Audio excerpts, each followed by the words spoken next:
All right, boys, welcome to a fucking big Full Send podcast episode. We just flew all the way to Croatia. We fucking hopped on a plane. We're in Croatia. We got Andrew Tate right here. Lighting up a cigar. Guy loves cigars. It's a good sign. What's good? You ready for this pod? You get for the pod? Let's go. Born ready, G. Do you have extra guards or what are these? Wait, what are these? Tate, what the fuck is this, boys? Are we good, or we could have the cigars come in mid-show, right, Andrew? Or you want to start with the cigar? We can do. I just want to make sure she doesn't fuck it up. Whose duty is that? Yeah, who's on cigar duty right now? The chick, Tash. She's supposed to be getting them. Is that your girl or assistant? Or? It's a chick. One of my chicks. Yeah.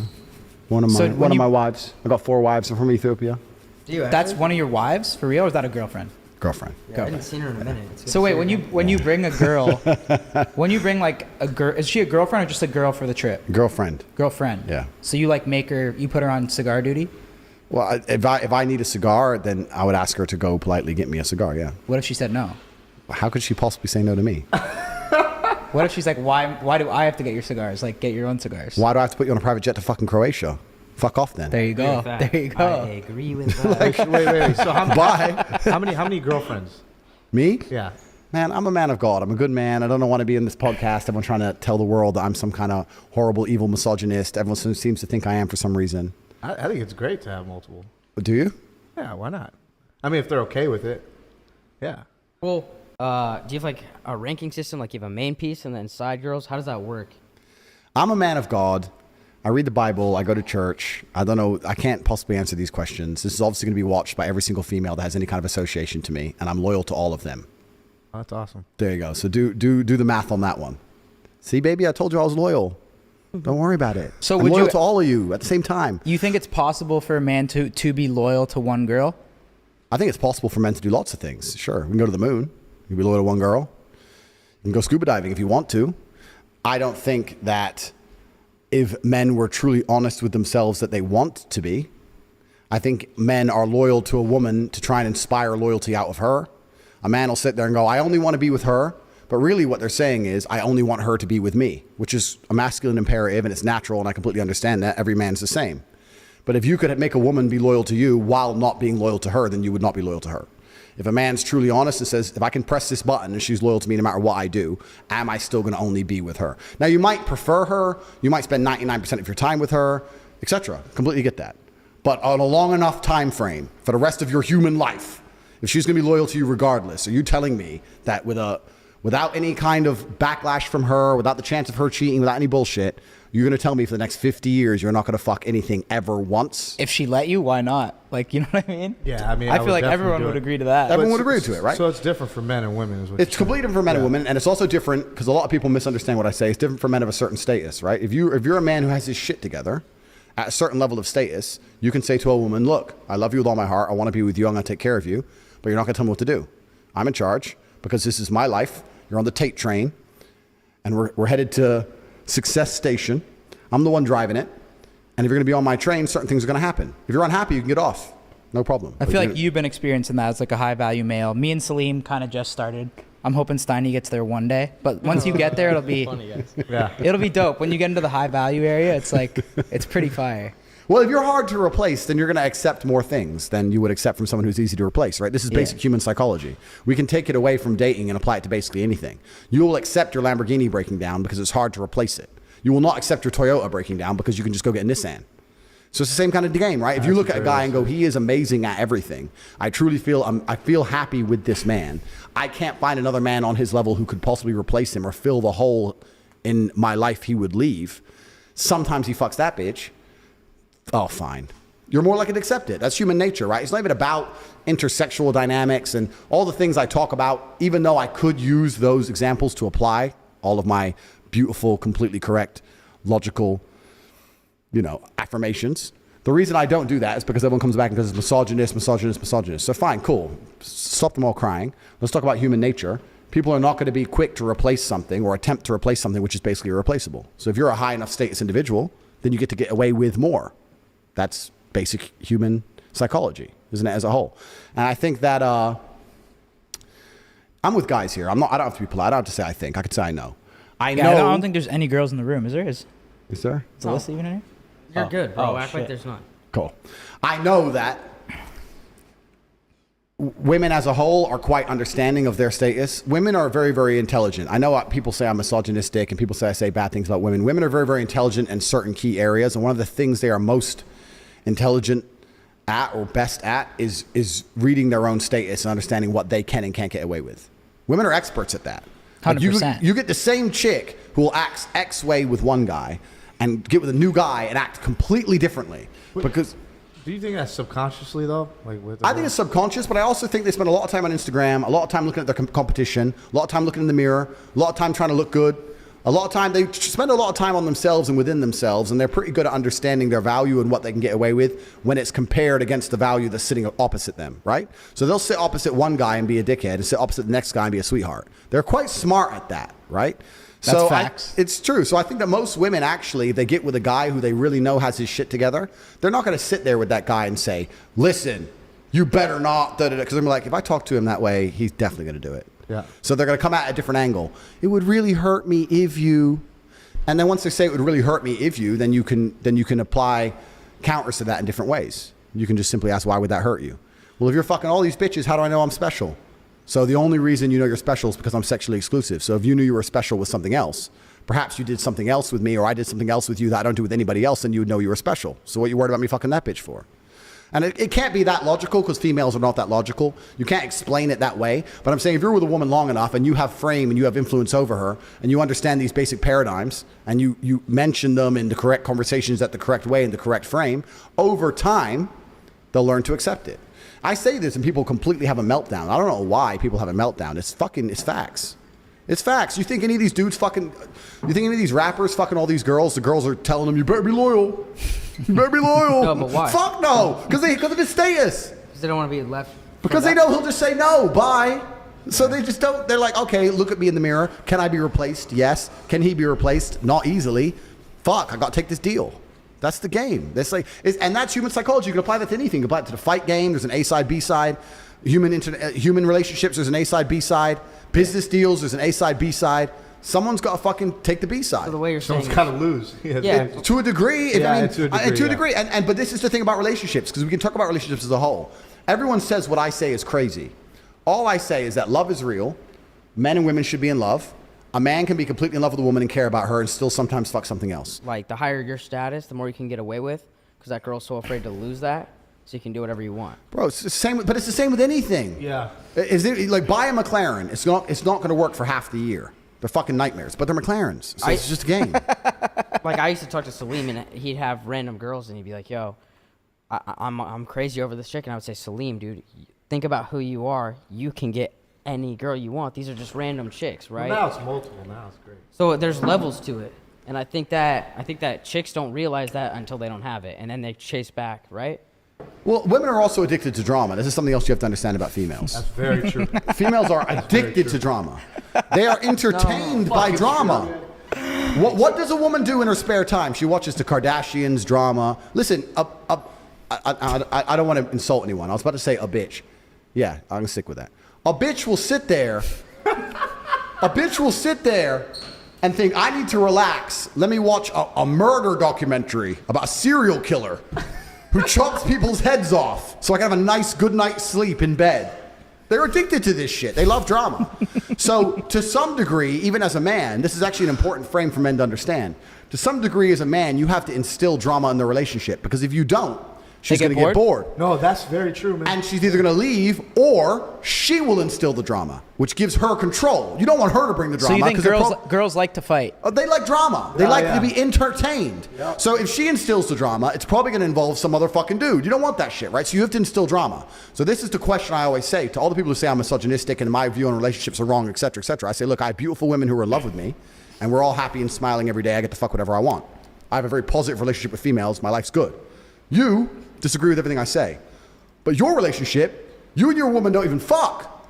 So like, if you take the other paradigm, 99% of men disagree with me, but they marry one chick, they be the good guy, get married, sit with her, just her, I'm loyal, blah, blah. They're all getting fucking divorced and the chick's giving them a hard time. Yep. You never see that dude who did the right thing and then go, I can do whatever the fuck I want because I do the right thing. So you know what? Leave her at home. I'm hitting the club. I can do what I want because I don't cheat. Never. It's like, oh, she's going to get mad.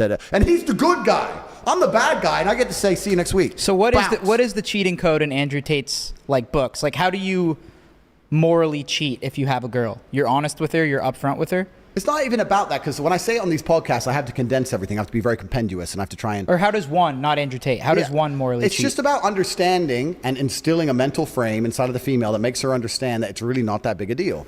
That, coupled with your status and the fact that you're hard to replace, will make you be able to get away with it. And when I say get away with, I don't even mean get away with. It can be a very honest and open thing. I'm telling you, man, like, most men would be surprised by how deviant women are. If you have a woman and you're truly cool, and you're truly together, and she truly loves you, you come home. Have you been out? You fucked that bitch. I did fuck that bitch. You know what? I fucked her, but her tits are not as good as yours. Come here.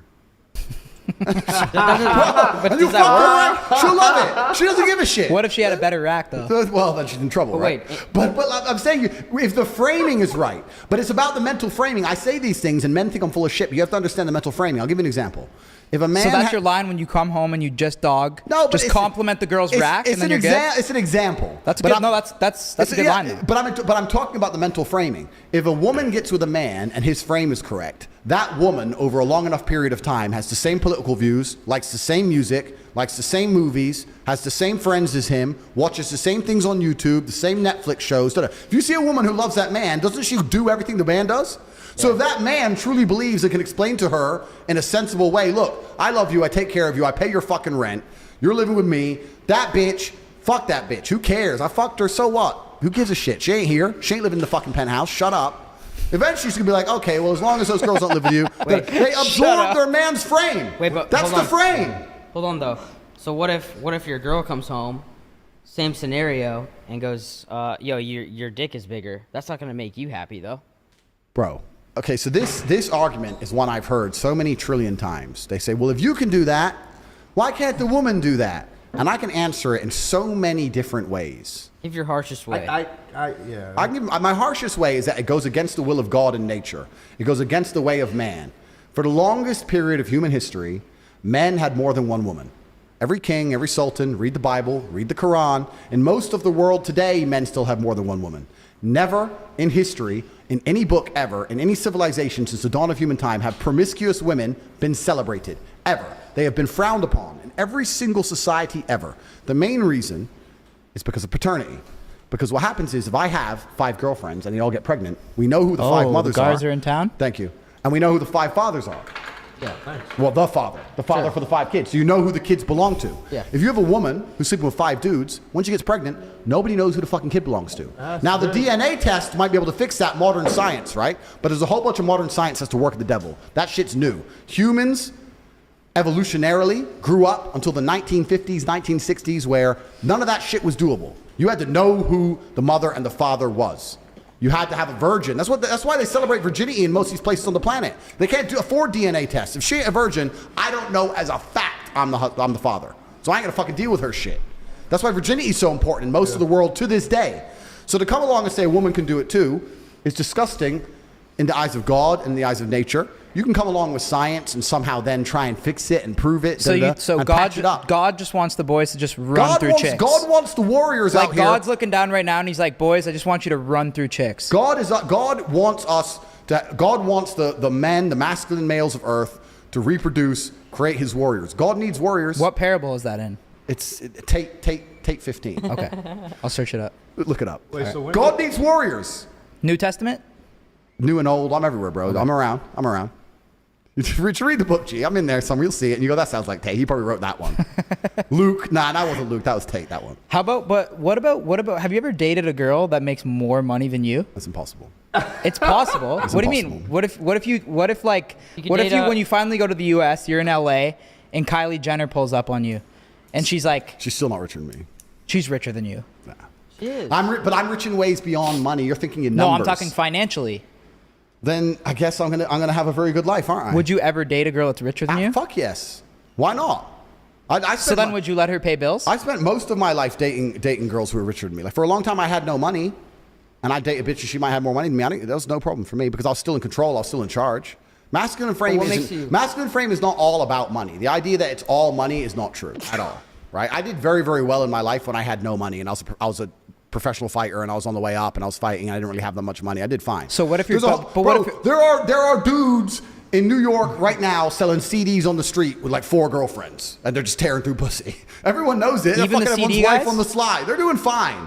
So it ain't just about But then money. what leverage do you have over them if you're not taking care of them? Like, what if Kylie Jenner's like, what the fuck? Like, you're on my jet. It's bigger than yours. Like, you can't fucking cheat on girls now. If I'm or on would that, you just dip at that point? if I'm on that jet, it's my jet. Oh my It's your God, jet? Oh my God. If I'm on her jet, then it becomes my jet. What if it says Kylie's skin on the outside Doesn't of the matter jet, though? because if she's my chick, Do you then make her pull off the decal? No, she can keep it. But if she's my chick, then she's mine. So her things are now mine. It's my jet, my house.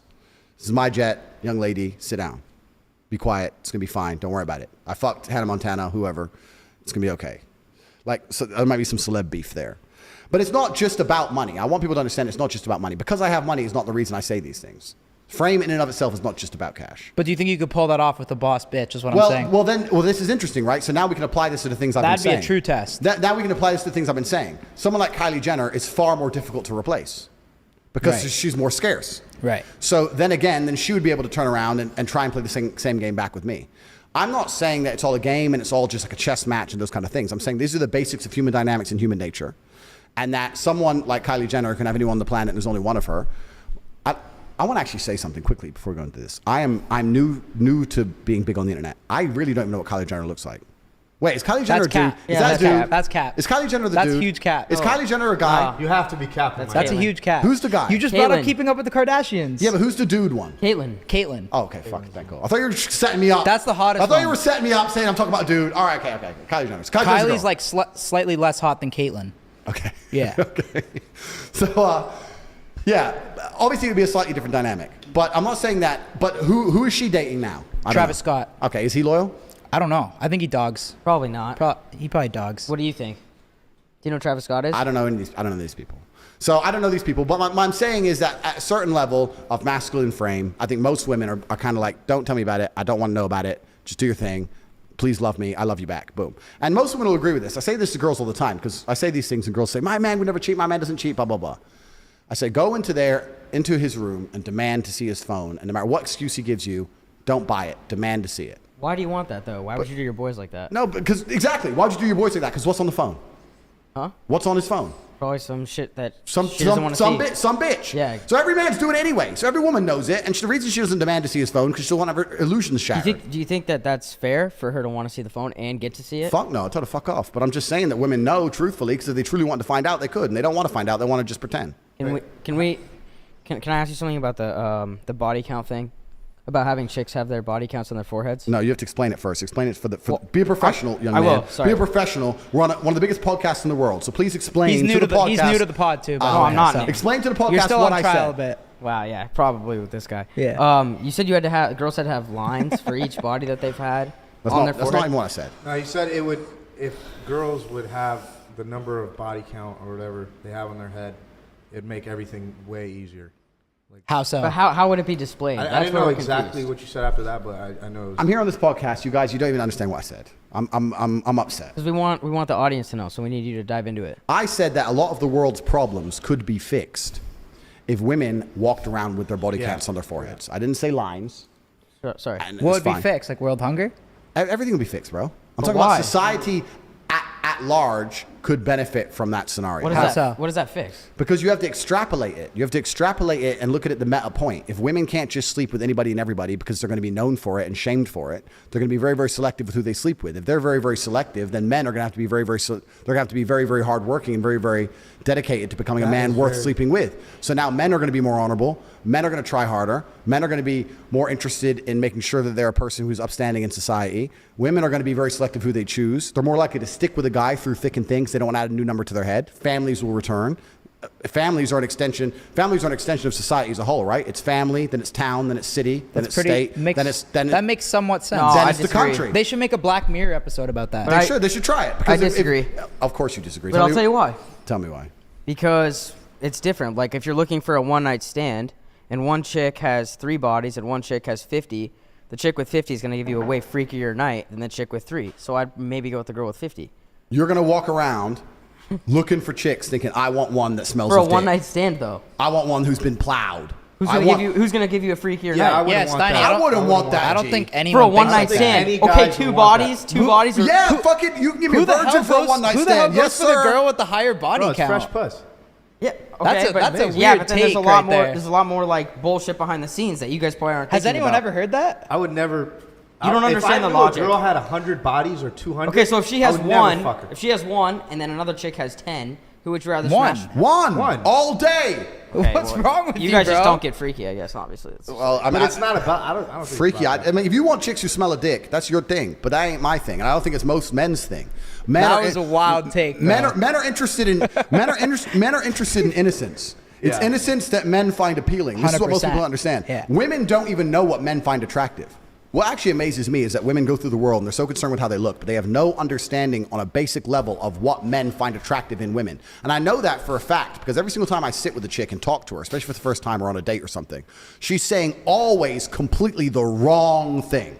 She's saying exactly which makes me less attracted to her. The fact she's still hot will get her through it. What's the worst thing a woman can say on a first date? The worst thing is it's just basic things they don't think about, right? Like, what's the worst thing they could say on the Oh, first date? I mean, there's a bunch of dumb shit they could say, but within a realistic frame, I don't know. But it's all bad. I'll tell you why. It's all bad.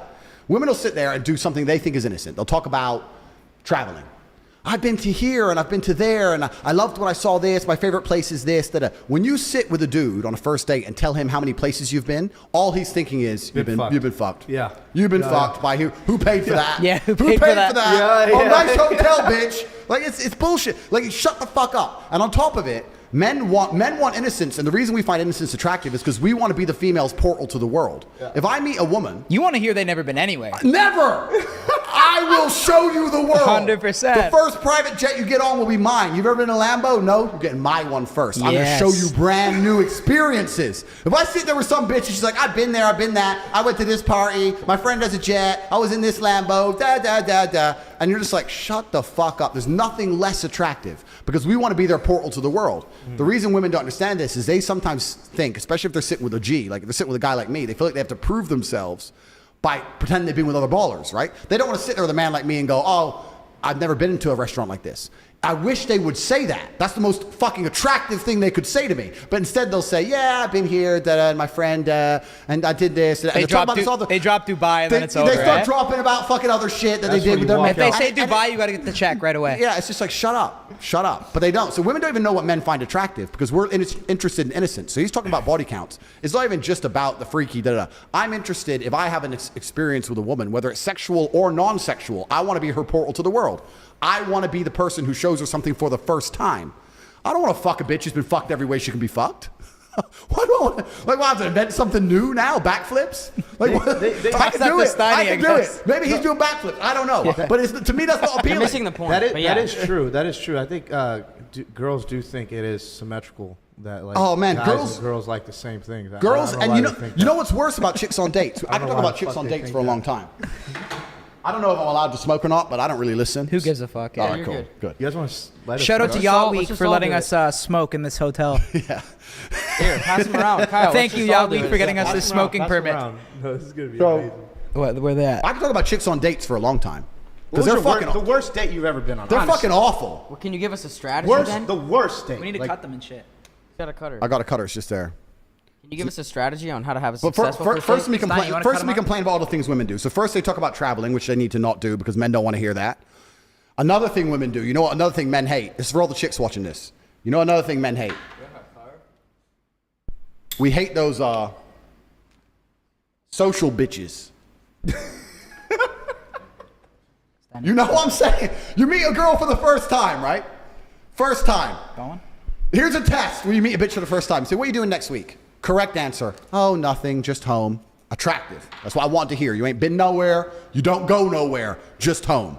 What are you doing next week? Oh, well, my friend has an art exhibition, and then my girl knows this guy who's doing this thing, and we're going to this party because it's a launch for this new clothing line. And then on Wednesday, it's my friend's birthday. Her name's Chloe. She's so funny. And we're going to go here. And then this, that. She starts giving you this busy schedule. Ho. Slut. Shut up. Unattractive. Don't want to hear it. You're a hoe. You've been too many places. You're not home enough. You're not reading the Bible. Uninterested. Busy bitches, social bitches, unattractive. Next thing that's unattractive that women do is when they fucking say So you hello. think all social bitches are fucking though? I'm not talking What about if they're they're fucking. what It's if they're that- out there just grinding? It's about that men don't want that. I'm talking about pure just attraction. She could be an innocent angel doing all these things. The fact that still she's going to sit there with me and start talking about all these places she goes, I don't want to hear that. I want to hear innocence, purity, sit at home, don't do shit. I don't like when they're sluts, but I kind of find it hot when they have their own shit going. You have her own shit going from home. From But wherever it is, I'll give as you another long example. as they're not fucking. Okay, no, but the problem is that you're saying they're not fucking, right? If a woman's going to all these different places and she's attractive, lots of guys are at least trying to fuck her. But not if she's with a top G. Okay, that's right. But she's not with you yet, is she? It's date one. If she is. Yeah, okay. Yeah. So it's date one, right? It's date one. So for the last X amount of months, she's been running all over XYZ, meeting XYZ, and then you have to look at her and have enough faith that nobody's ever managed to put their dick in her ever. And the truth is, it really ain't that hard. So it's like, social bitches are worse. I walked in a restaurant with a girl, and she's like, oh, and then we're waiting in this little line. There's like 2 people in front of us, like literally 1 couple in front of us. The line would have been maybe 6 seconds. So it wasn't even worth kicking off. Oh, I know the manager. What did it? And I looked at her and go, how do you know the manager?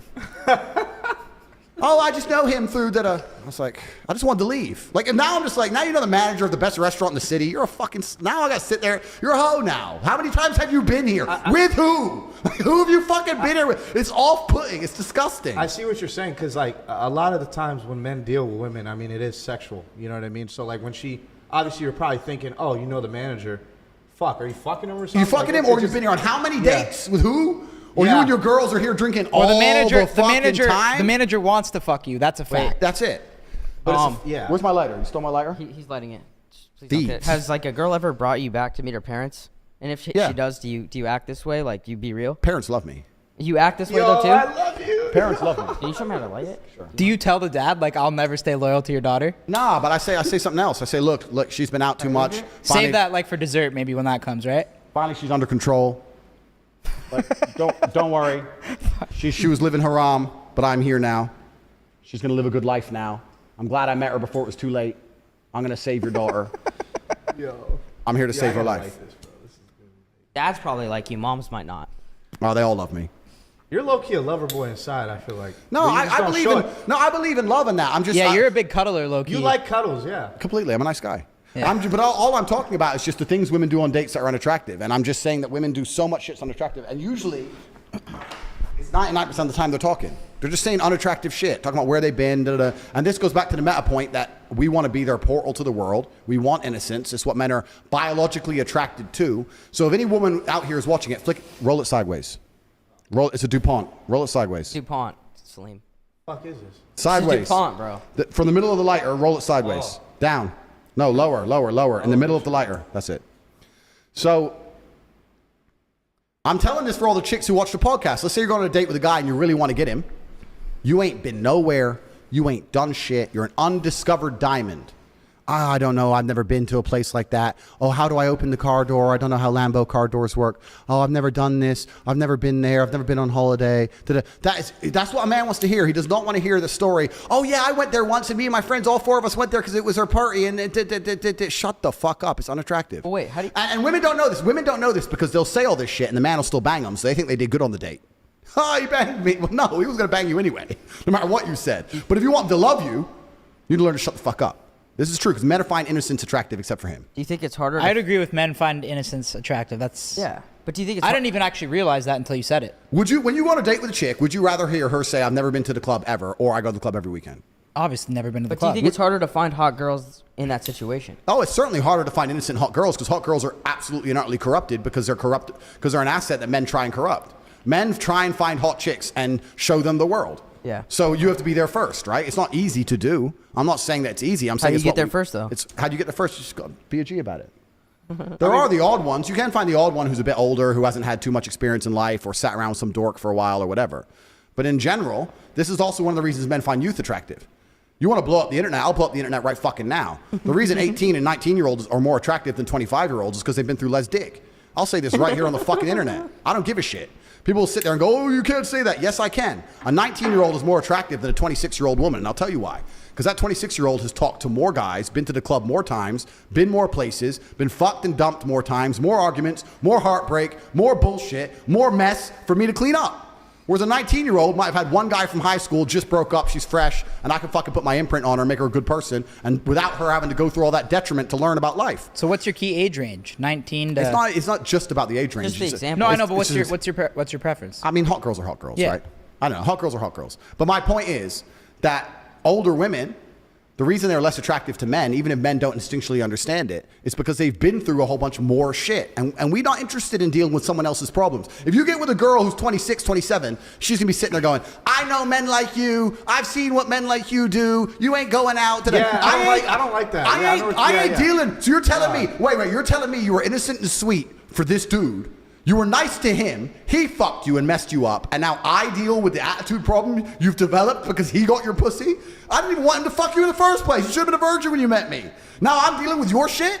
Get fucked. Goodbye. Don't you think, though, trying to find purity out of women, it kind of is like a low possibility? I mean, it's kind of like when a woman says, I want a guy that's like 6 feet tall, whatever the case may be, right? There's less of them, and like it's like, dude, you can't really find a virgin out The here, best man. things in the world are low probability. It doesn't mean it's not what we desire. We're talking about what we desire. And what I'm saying is that one of the best things about status is that you can now get what you desire. So at status, most men have this dream of sleeping with endless women. I could, if I decided, could sleep with a new woman every single day for the next 10 years. All I would have to do is reply to my Instagram inbox. It would not be difficult. I could do it. It's not interesting to me. I am more interested in using my status to find something extremely rare, like a woman of innocence. That's what I'm talking about here. I'd rather find 1, 2, 3, 4, maybe 5 women of innocence and keep them, as opposed to just sleeping with endless women, because sex really ain't all that interesting to me. I think it gets boring after a while. So that's the point we're making. Yeah, it's hard to find, but just because it's hard to find doesn't mean it's not what every man intrinsically really wants. It's what men really, truly want. And what's actually interesting about it all is, no matter how innocent the female, she still wants the man to have had experience. If you were to ask a virgin woman, do you want a virgin boyfriend? She'd say no. Or if she slept with one man and she had lived a good life, do you want a man who lived a good life and been with one woman? No, maybe he should have slept with a few more. They want you to have been X, Y, Z, right? So you could have been a playboy and slept with 1,000 girls and get with a virgin. She wants you to be that way, and you want her to be that way. It's fine. That's how it's supposed to work. The reason it's all fucked up now is you got women out here who slept with 100 dudes, sleeping with a guy who fucked like 15 chicks, and he wonders why he can't keep her under control. Well, of course fucking not. How are you going to pull that off? It's hard for guys. It's hard for dudes, man, because these chicks are just running through dick. It's hard, and if they run through enough dick, they're eventually going to end up on a real G's dick. We talk about, I get called a lot on the internet one of these red pill guys, and it annoys me because I'm not. What's that mean? Oh, this whole red pill manosphere. What does red pill mean? Oh, something about girls and dating and all this shit. I'm not one of them, but some of the things they say is true, and the point I'm trying to make is that if you get with a woman who slept with enough dudes, eventually some of those dudes are going to leave an imprint on her you can't fill. I be honest with you, I feel sorry for any man who's with any of my exes. You're going to come along, you ain't me, I could whoop your ass, she knows I could whoop your ass, you can't give her what I give her, you can't do what I can do, and now you're sitting there going, oh, I still love you, and the deepest, darkest night, she's laying there next to you going, you ain't Andrew. You just tried your very best. That's a good feeling, you man. just tried your very best, and that didn't feel like it when Tate did it. And that's it. So like it's like they're widowed in their mind, and you can't truly attach to them because part of them still belongs to someone else. This is what happens at true status. If I run through 10 chicks, I get to know I've ruined 10 wives, guaranteed 10 divorces, guaranteed, because whoever she marries, she will not be happy with because she will dream of me for the rest of her fucking human existence, guaranteed. That's how it gets. You get to that point at a certain status of man. How do you get to that point? You got to get your shit together. How many push-ups you done today? None. The fuck? Why ask me stupid questions? How many have you done? Bro, I do I'm ready. I live ready. I do push-ups in my sleep. How many push-ups do you do a day? I don't really train the gym too often. I do like 500, 1,000 push-ups a day. If I'm ever on the computer, I set myself little targets. So if I'm on the computer and I'll set a time, or I'll say when this song ends or whatever mentally, and then I'll just drop and do as many as I can. You try to do a 500 to 1,000? 500 to 1,000 a day, yeah. I could do How many 500 can you a day. bang out in one set? 100, 150. Wow. So What else is your like lifting schedule? that's like? it, man. I just do a bunch of push-ups. Just push-ups. Bunch of push-ups. If I'm in the gym, I'll train, but Yeah. I live on the road, so I don't often get access to a gym. You guys don't just go to the gym on like... Well, if I stay in a nice hotel, there'll be gyms, but I do Yeah. lots of like car rallies and shit. I'm on the car, or I'm about to be on a boat for a week, and this kind of shit's hard, right? But you can easily So what, you find must time. diet really good then, no? Not really. You eat whatever the fuck you want? I eat basically whatever I want, drink a lot, smoke a lot. Damn. Yeah, but like 1,000 push-ups a day is enough if you actually just a drop. And this is another thing that we can go into another point, a meta point. Is that really the key? Like just doing push-ups? Yeah, but you have to live with competitive males. This is another point it's kind of related to what I was going to say. One of the reasons my life's so fantastic and I'm such a high-performing human being is because I live with other competitive men. You are the sum of the 5 people you spend the most time with. If I'm in a group of 5 men and all of them are dropping doing push-ups all the time, am I going to be the only one who doesn't do it? That's so funny. I'm asking. It's No, a genuine it's question. true. I'm If probably everyone gonna- starts I'm probably busting out gonna drop. push-ups, am I going to be the only guy who goes, "Oh, my arms are tired," like a bitch? If I hung with you for 5 days and you boys are just ripping push-ups You're all going the to start time, doing them, I'd right? probably- Yeah. Now, if we're doing more than you, you're going to try and beat us. Yeah. So you're going to do as many as you can. No, of course. You Of are course. who you are who hang you're with. around in every situation. That's right. of So life. if I'm rolling with people and we're all in constant competition, then you're going to stay a competitive male. So the reason it's easy for me to do push-ups is because I think healthy competition is the key to everything. It's in the life. health. It's the key to masculinity. Men, for the longest human period of time, were in gangs or armies. This is how we've always been. So if my brother, who's bigger than me, drops and starts doing it, well, I'm going to sit there and go, "Oh, I don't feel like it." So you have to be competitive. This is another thing that actually ties into things we're talking about, where it's actually detrimental when women and men live together completely and exclusively. Women always say this. When women get a real G, they try to attach themselves to you. Don't live with your boys anymore. Live with just me. Come on, we'll be a real couple, blah, blah. And I understand why they want that, because they want to remove you from all the bullshit they're afraid of, right? The girls, the parties, the fun. They want you to completely rely on them so they have power and control over you. But if you live exclusively just with a chick, you are not going to be as competitive as a man. So it's not smart. It's not, well, it's going to make her happy. That's fine. But I'm talking about purely emotion out of it logically. You're not going to be as competitive as a man as if you live with your boys who are competitive. If you're training for a fight, you don't live with just your chick. You live with a bunch of men. Trainers, da-da-da. It's done on purpose, right? If you're with your boys and you're all competitive, and it doesn't just have to be physical. You can be competitive with anything. If you live with 5 millionaires and they're telling you every day how much money they're making, you're going to be really pissed off being broke. You're going to be furious. Yeah. You ain't going to have it. 100%. If you're living with your chick and you're broke, but, she cooks for you, she sucks dick good, you watch Netflix, you can get very, very comfortable very, very quickly with very, very little living with a chick. So there's another reason my life is so fantastic, is because if I had a woman, no matter how perfect she would be, I'd be like, look, I live with my brother and my cousin and my team. I live with you sometimes. Yeah, I stay with you sometimes, but I'm with them because I must compete against them. Because competing against them means I automatically compete against the world and I automatically win because I'm living with some of the most competitive people on the planet.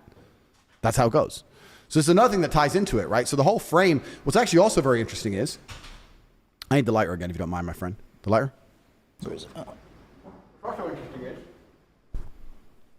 We're talking about status and how women love status, but are you going to be a high status man if you're not competitive? No. So you'll get a chick, you'll fall in love with her, you go, this is a really good one, let me move in with her, let me do the right thing. You're going to live with her, and you're slowly, over a matter of time, years, months, whatever, going to fall off. And now there's other dudes out there who are hungry. That's true, man. Hey, bro, and then you're going to wonder why everyone's getting divorced. I'll tell you why, because you moved in with that bitch and got a belly, sitting around eating lasagna. That's why. I will say that's true. I mean, I had a girlfriend once, and I felt like I wasn't doing as much, but once it was over, it was game over. I was just going nuts. Oh, Croatia. All right, bro. All right, boys, we had to pause the pod for a sec. I'm watching this with you boys right now, too. This shit's fucking hilarious. We are dropping on fullsend.com. It's live right now. High-value male shirts. Absolutely fire. Limited stock. So if you guys want one, cop one right now really, really quick before they sell out. Fullsend.com. Let's get back into the pod. I find that very true, the falling off thing, because when you get too comfortable and you feel as if, like, you're content with life, like, especially with just another girl, it's gonna be hard. I mean, well, women want to make your life comfortable. A good woman, yeah. All right, bro. A good woman will do what she's supposed to do, which is make your life comfortable, right? She'll cook for you, chill, blah blah blah, which is fine. That's what she's supposed to do. She's a good chick, but it's going to make you comfortable. It's going to make you lazy. You are going to lose your competitive edge. I will say that. Yeah. So if you're most competitive when you're a man, in fact, this actually can be translated into a bunch of things at large. You can translate this to society as a whole. You can translate this to basic things like fucking crime rates, G. You look at some of these countries in the world now where crime is getting out of control. A lot of it's related to the fact there's military-age men or young men in gangs who can't get no pussy because women are just chasing clout. And you got these young men who can't get no pussy and they get angry and aggressive and they're like, well, what can I do about this? I need to matter. Get rich or die trying. So there's like it's all related. Like women are required to a certain degree to soften men. I understand that, and having no women in your life at all will make you dangerous. It'll take it too far. But you can't go too far the other way and just become fucking soft. Yeah. What's your thought on Islam and everything? Because I know in the Quran and stuff, like you could have up to 4 wives and stuff. So I've seen you talk about it a little bit, but I would like to know like what you think about it. I think it's the last religion on the planet. You think it's the right religion? I think it's the last religion. So if it's the last true religion on the planet, then it has to be the correct one. Because I don't think How is it the last one? It's the last religion because no other religion has boundaries which they enforce. If you will tolerate everything, then you stand for nothing. If your book says X, but you refuse to say the book says this, I'm sticking to what the book says.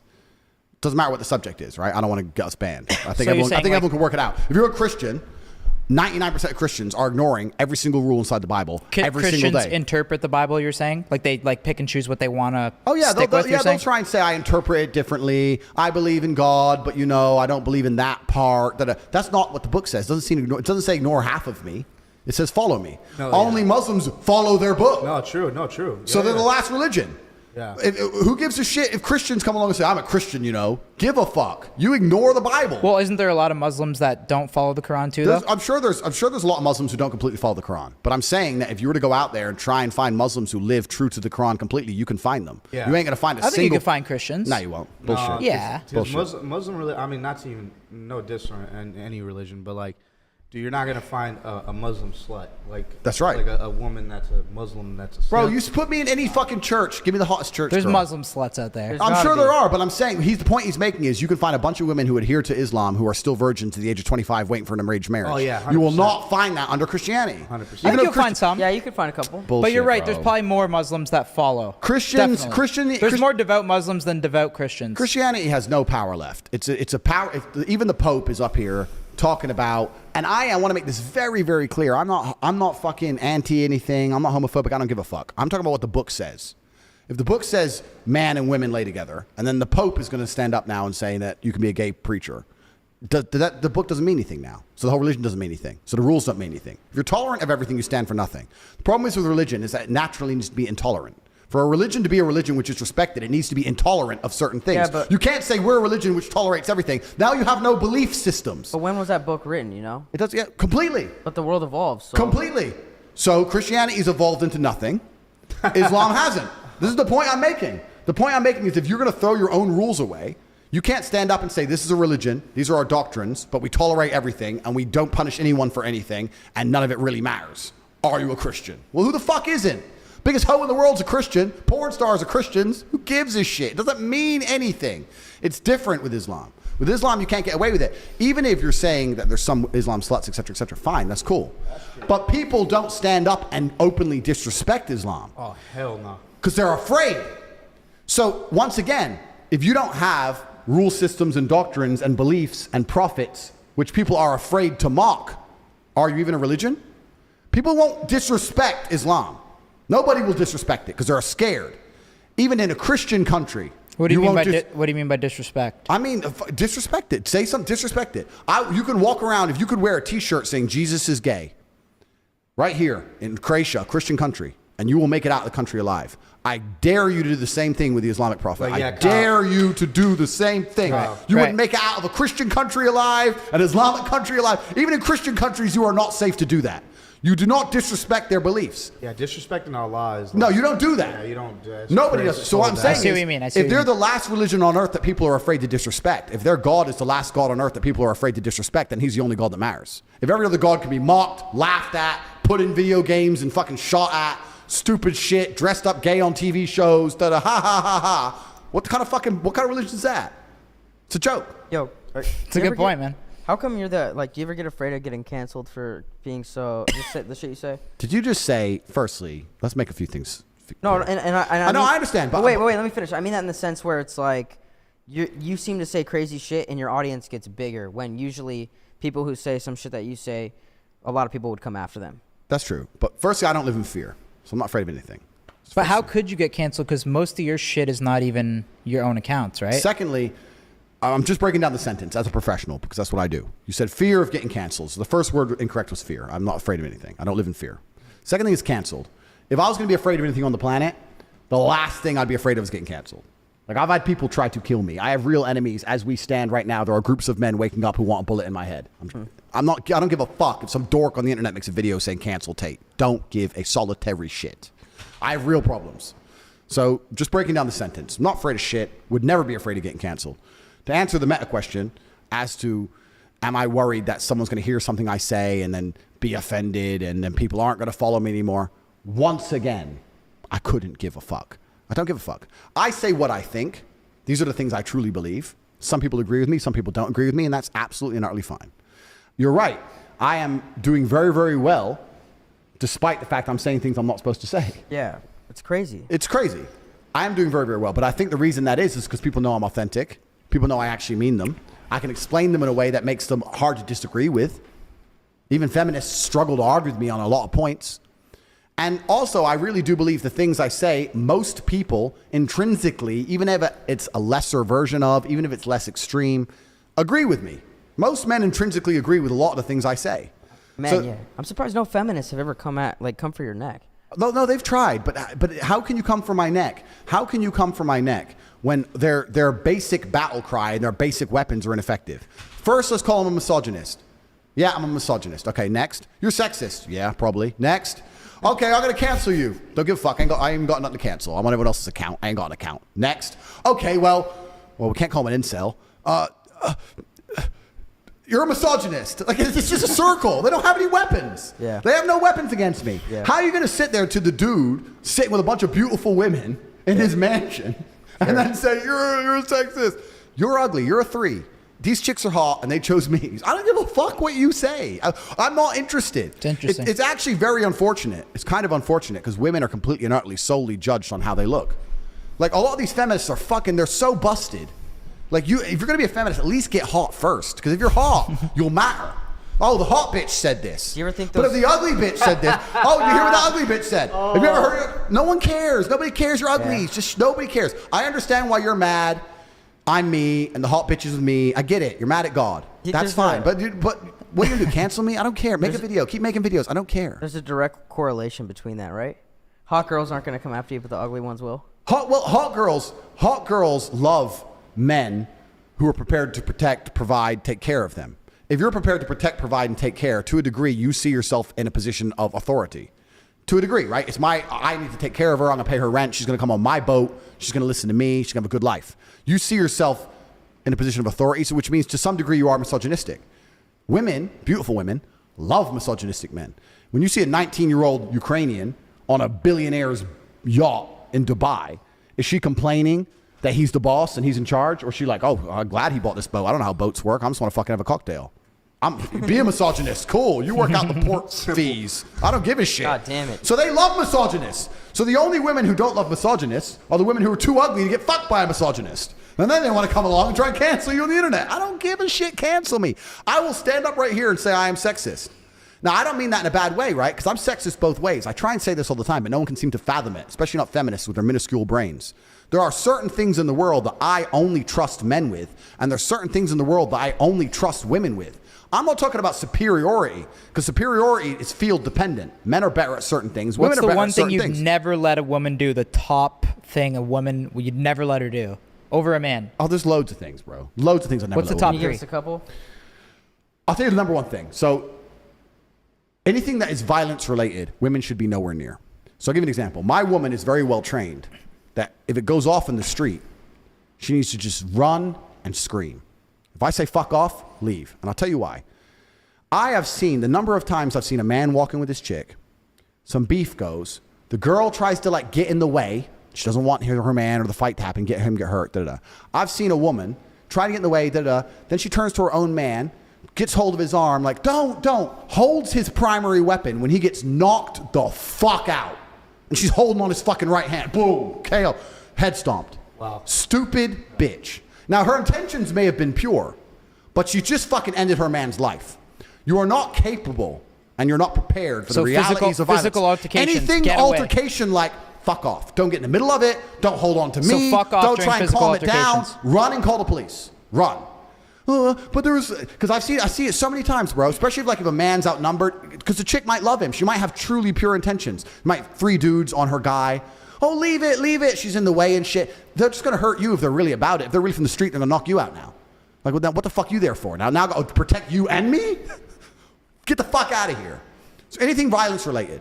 That's why I don't even like holding hands with a chick. I've seen it happen, man. You're holding hands with a bitch down the street.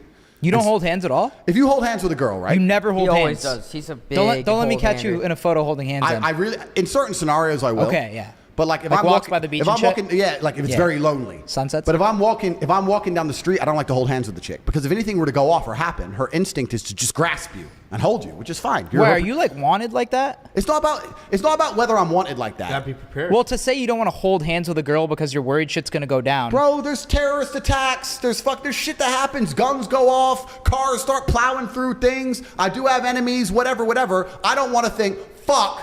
Oh. Get the fuck off me. And then I don't have time. I don't have time for it. For what? Hold hands at home. We're walking now. Professionalism. We're walking somewhere. Stand there. If something goes off, leave me to deal with it. And I've seen women in situations where even when their intentions are completely pure, they're not just a neutral. They are a net negative. A woman who does not properly train will get your ass ended. She will get your ass put the fuck asleep. So see it all the time. So that's one thing I don't trust women with. I'll give you a bunch of examples. I don't let women drive me in cars. Everyone loses their mind when I say this. I'll drive. Never. Has the Never. chick ever drove your Bugatti? Fuck, what the fuck? Who is this guy? That's cap. No woman has She ever was hot driven enough any when of you my did? cars Cap. ever. I You call never cap. let a girl. You never let a Okay, girl. but wait, have you? There's gotten, been a baddie that you've let drive yeah, the that's- Bugatti. Yeah. You got a soft spot, man. Come on. Yeah. I would You bet. got- I Okay, would wait. bet Have you money. gotten roadhead in the Bugatti? Gentlemen. I state on my name. I want you to I want you to understand this very, very carefully. No woman has driven any of my cars ever.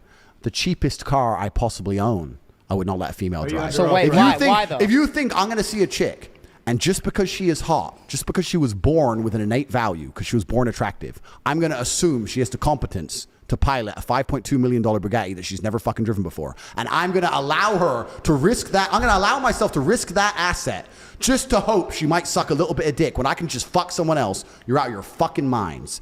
Would you let them drive? Never. What about the lower? fucking Wait, never. wait. Kylie Wait, Jenner. Sonny, no, wait, hold on. No. What about no. one of the lower end ones? Fuck. What no. about Danica Patrick? You just think they're gonna crash it? It's not. I think they're gonna crash it.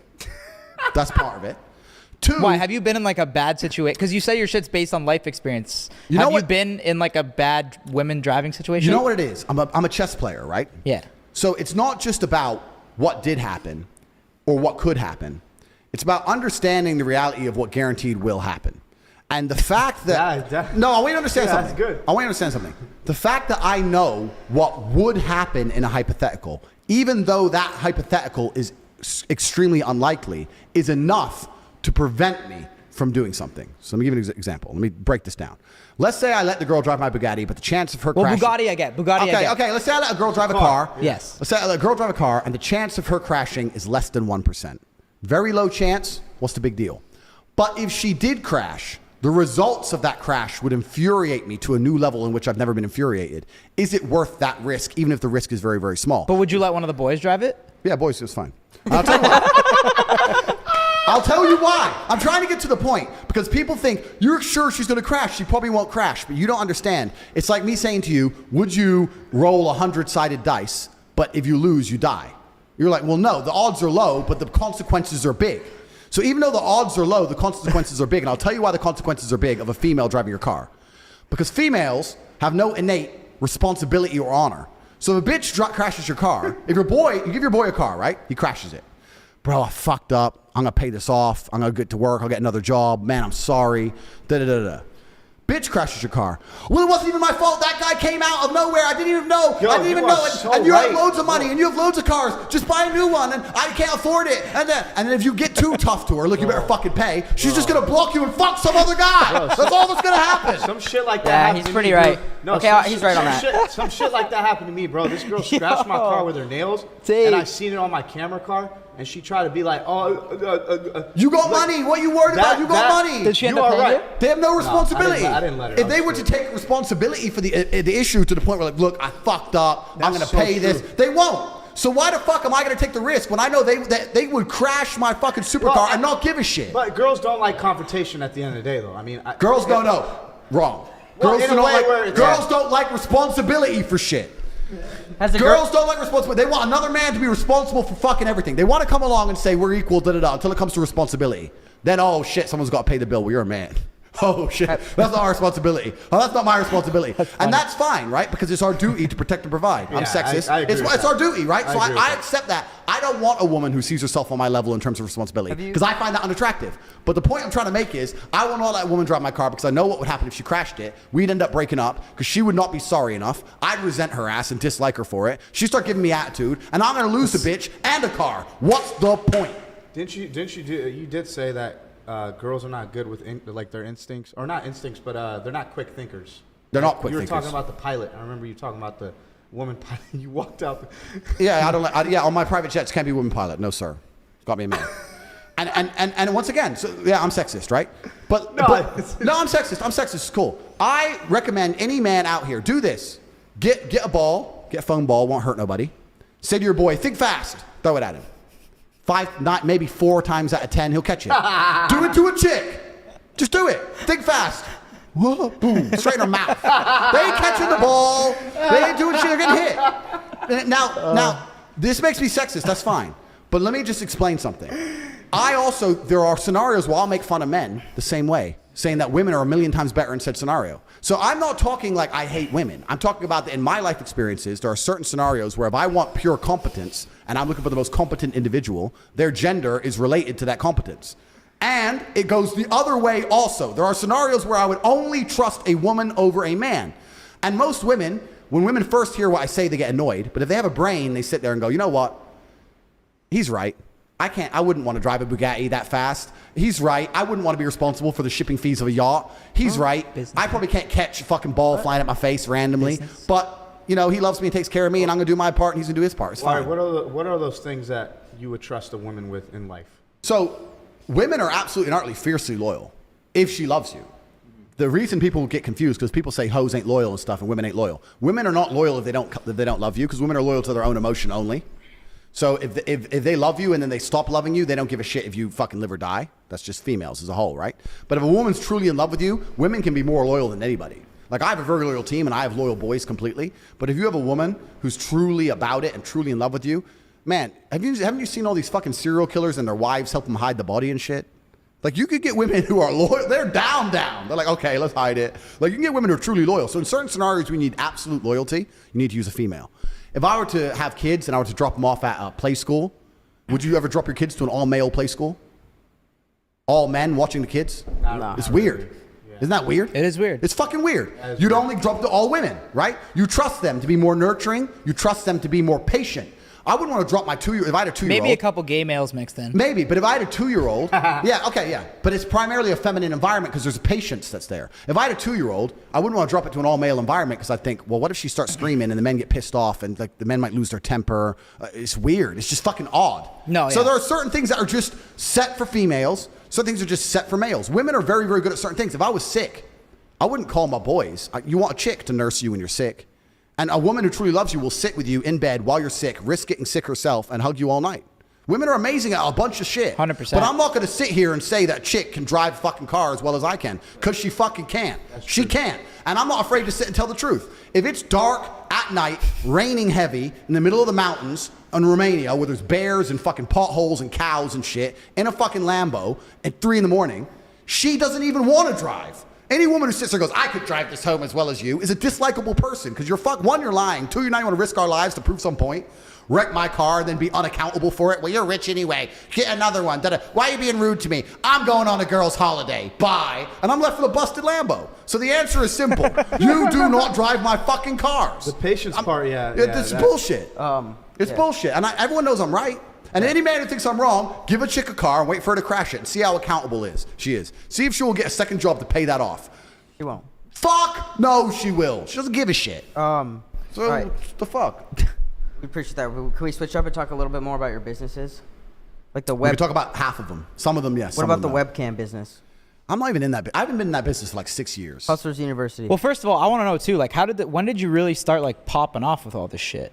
Like you're right now on the internet, you're fucking everywhere. Like you're like a fucking viral sensation. I'm a virus. I can't be escaped. Yeah, pretty much, right? Like you're everywhere. So like when did you start like really popping off? I've been on the internet a while, man.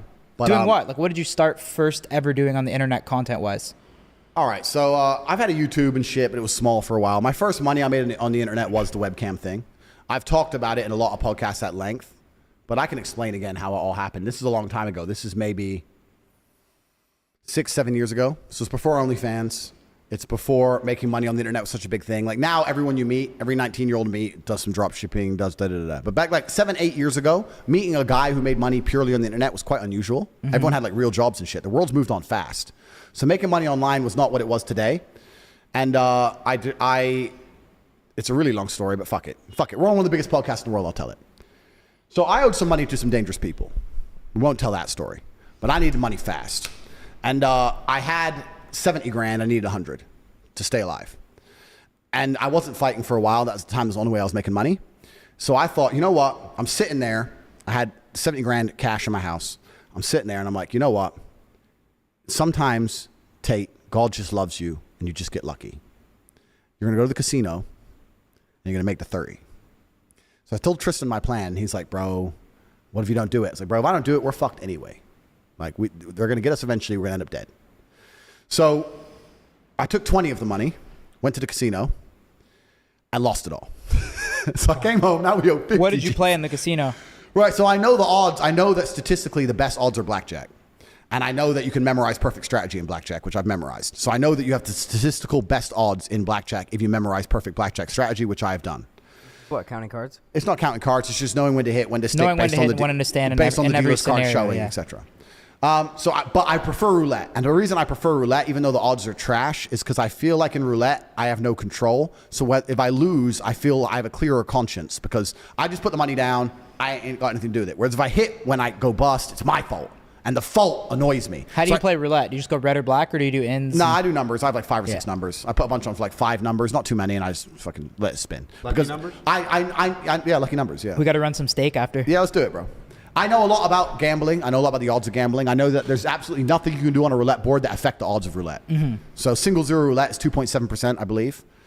On a single zero roulette, if you play for long enough, you're going to lose 2.7% of your money over a long enough period of time. It doesn't matter how you bet. It doesn't matter if you bet on one number, all the numbers. It doesn't matter if you bet on red, black, blah, blah, blah. That's the stake built in. So it really doesn't make a difference what you do. So I just bet on these same 5 numbers that are my numbers for personal reasons, and that's it. So I lost 10 grand on roulette. Thought, fuck it, got up the odds. Went to blackjack. Stuck to perfect strategy, got wiped out, got fucked. Came home, now I'm 50 G's down. So I said to Tristan, we got a week to pay this money. I'm not gonna leave my bedroom until I find a way to make 50 grand. So he's like, all right, cool. Because I think was it Newton? One of the scientists was a really weird guy, and if he had a scientific problem, he'd sit in his room and not leave until he worked it out. So I decided to become Newton. Maybe it was him, maybe it wasn't him. So I'm sitting in my room. So I started thinking, okay, let me approach this logically. I'm a very intelligent man. Let's do this. What do I need? Let's start at the very beginning. What do I want? Money. What is money? So I started researching what is money. What is money? How does it work? Federal Reserve, fractional reserve banking, interest, inflation, da-da. And by the time I got to the end of about a day and a half's research on money, I was really pissed off because I realized that money's bullshit. It's not even fucking real, and I don't have any. So now I'm double mad because I'm like, this is fucking imaginary trash linked to nothing, and I ain't got none. So I was really pissed. So I'm watching all these fucking videos and doing all this research on like assets, liabilities, blah, blah, blah. And then I got a piece of pen and paper. I've been taking notes the whole time. And I got to the point where I was trying to write down my assets. So I got a BMW. What's that worth? 22 grand something. I had a rented apartment. I'm big and strong, but I'm already fighting. I'm smart, but I'm already trying to make money. I'm just writing down everything I have. And I had like these 5 girlfriends from fighting all around the world, right? So I'd fly to Paris. I'd knock someone out. I'd fuck a ring girl. And then she'd be like, oh, you're the champ. You're the champ. I'm like, yeah, I love you too, baby. And I'd leave. And they'd think like I was this big baller in London. I mean, I had an apartment and a nice car. My life was fine. But I also had some problems from a previous life, which I can't talk about on the internet. And they were still in love with me. So I was texting all these bitches, whatever. So I had these 5 girlfriends in these 5 different cities all around the world. So I thought, well, are the girls an asset? Well, they have beauty. Beauty's valuable. So I guess they're an asset. Maybe they can like lend me the money or get jobs and pay me the money or some shit. Because I need to pay this money. I'll pay them back, but I need to pay this money. So So I wrote them down. Anyway, as I was thinking, what can these chicks help me in any way? One of the girls offered to lend me like 5 Gs or something. It didn't really help. And I'm sitting there thinking, can these chicks help me in any way? And I'm not a ruthless person. I'm really not an evil person that they try and paint me on the internet. I am not the guy who's going to put a bitch on the track. I'm not the guy who's going to hard pimp a bitch, make her fuck dudes. I'm not that guy. I don't like those kind of things. I don't want anyone to touch my chick. Strip club, maybe, but then to open a strip club, you need money, right? How the fuck you open a strip club with no money? You need to build a strip club. It takes money. So I'm sitting there and I'm Googling on the internet like strip clubs or I was Googling like remote jobs, London, trying to see if there was some remote work I could tell my girlfriends to do online remotely to get the money. And I could tell the guys, look, I'll have the money by this day. And then between me and them and more of the incomes, I could pool the money and get the money, boom, boom. And while I'm looking up remote jobs, in the corner, one of them little videos comes up, talk to live girls now. You know those fucking things are on the porn sites. I've never been a porn guy.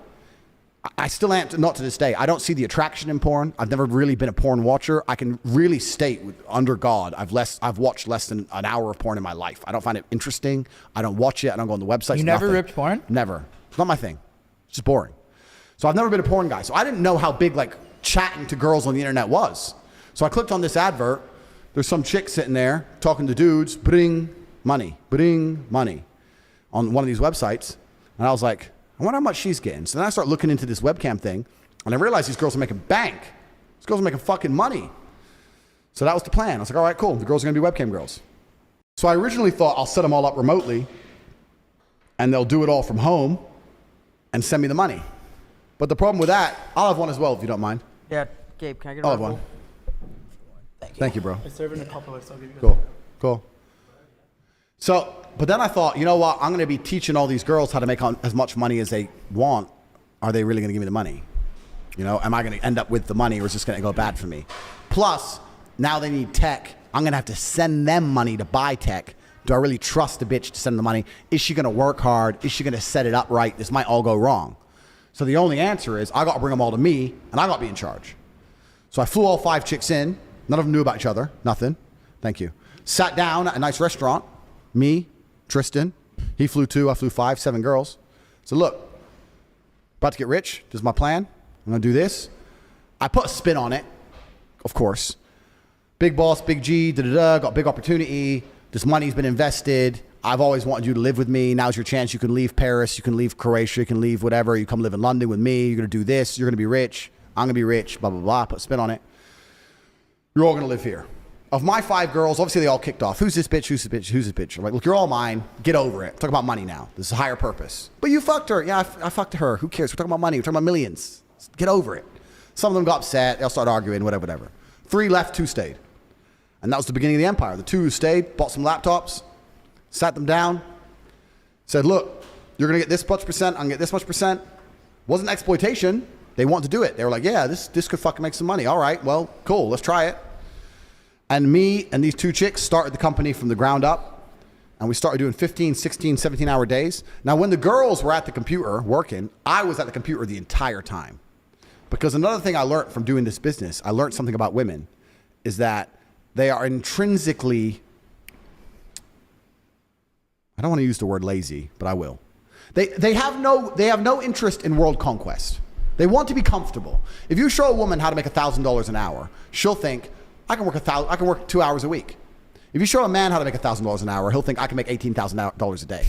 We want to conquer the world. We want all of it. We want all of it. Not to cut you off, but I agree with that completely. And OnlyFans has proven that. It's proven it. They're lazy about it. There's like, give me enough for food and rent. Can't be bothered. Lazy. They're lazy. Yep. So we didn't have time for lazy, right? So I was like, no, we ain't got time for that. We got to make all of the money.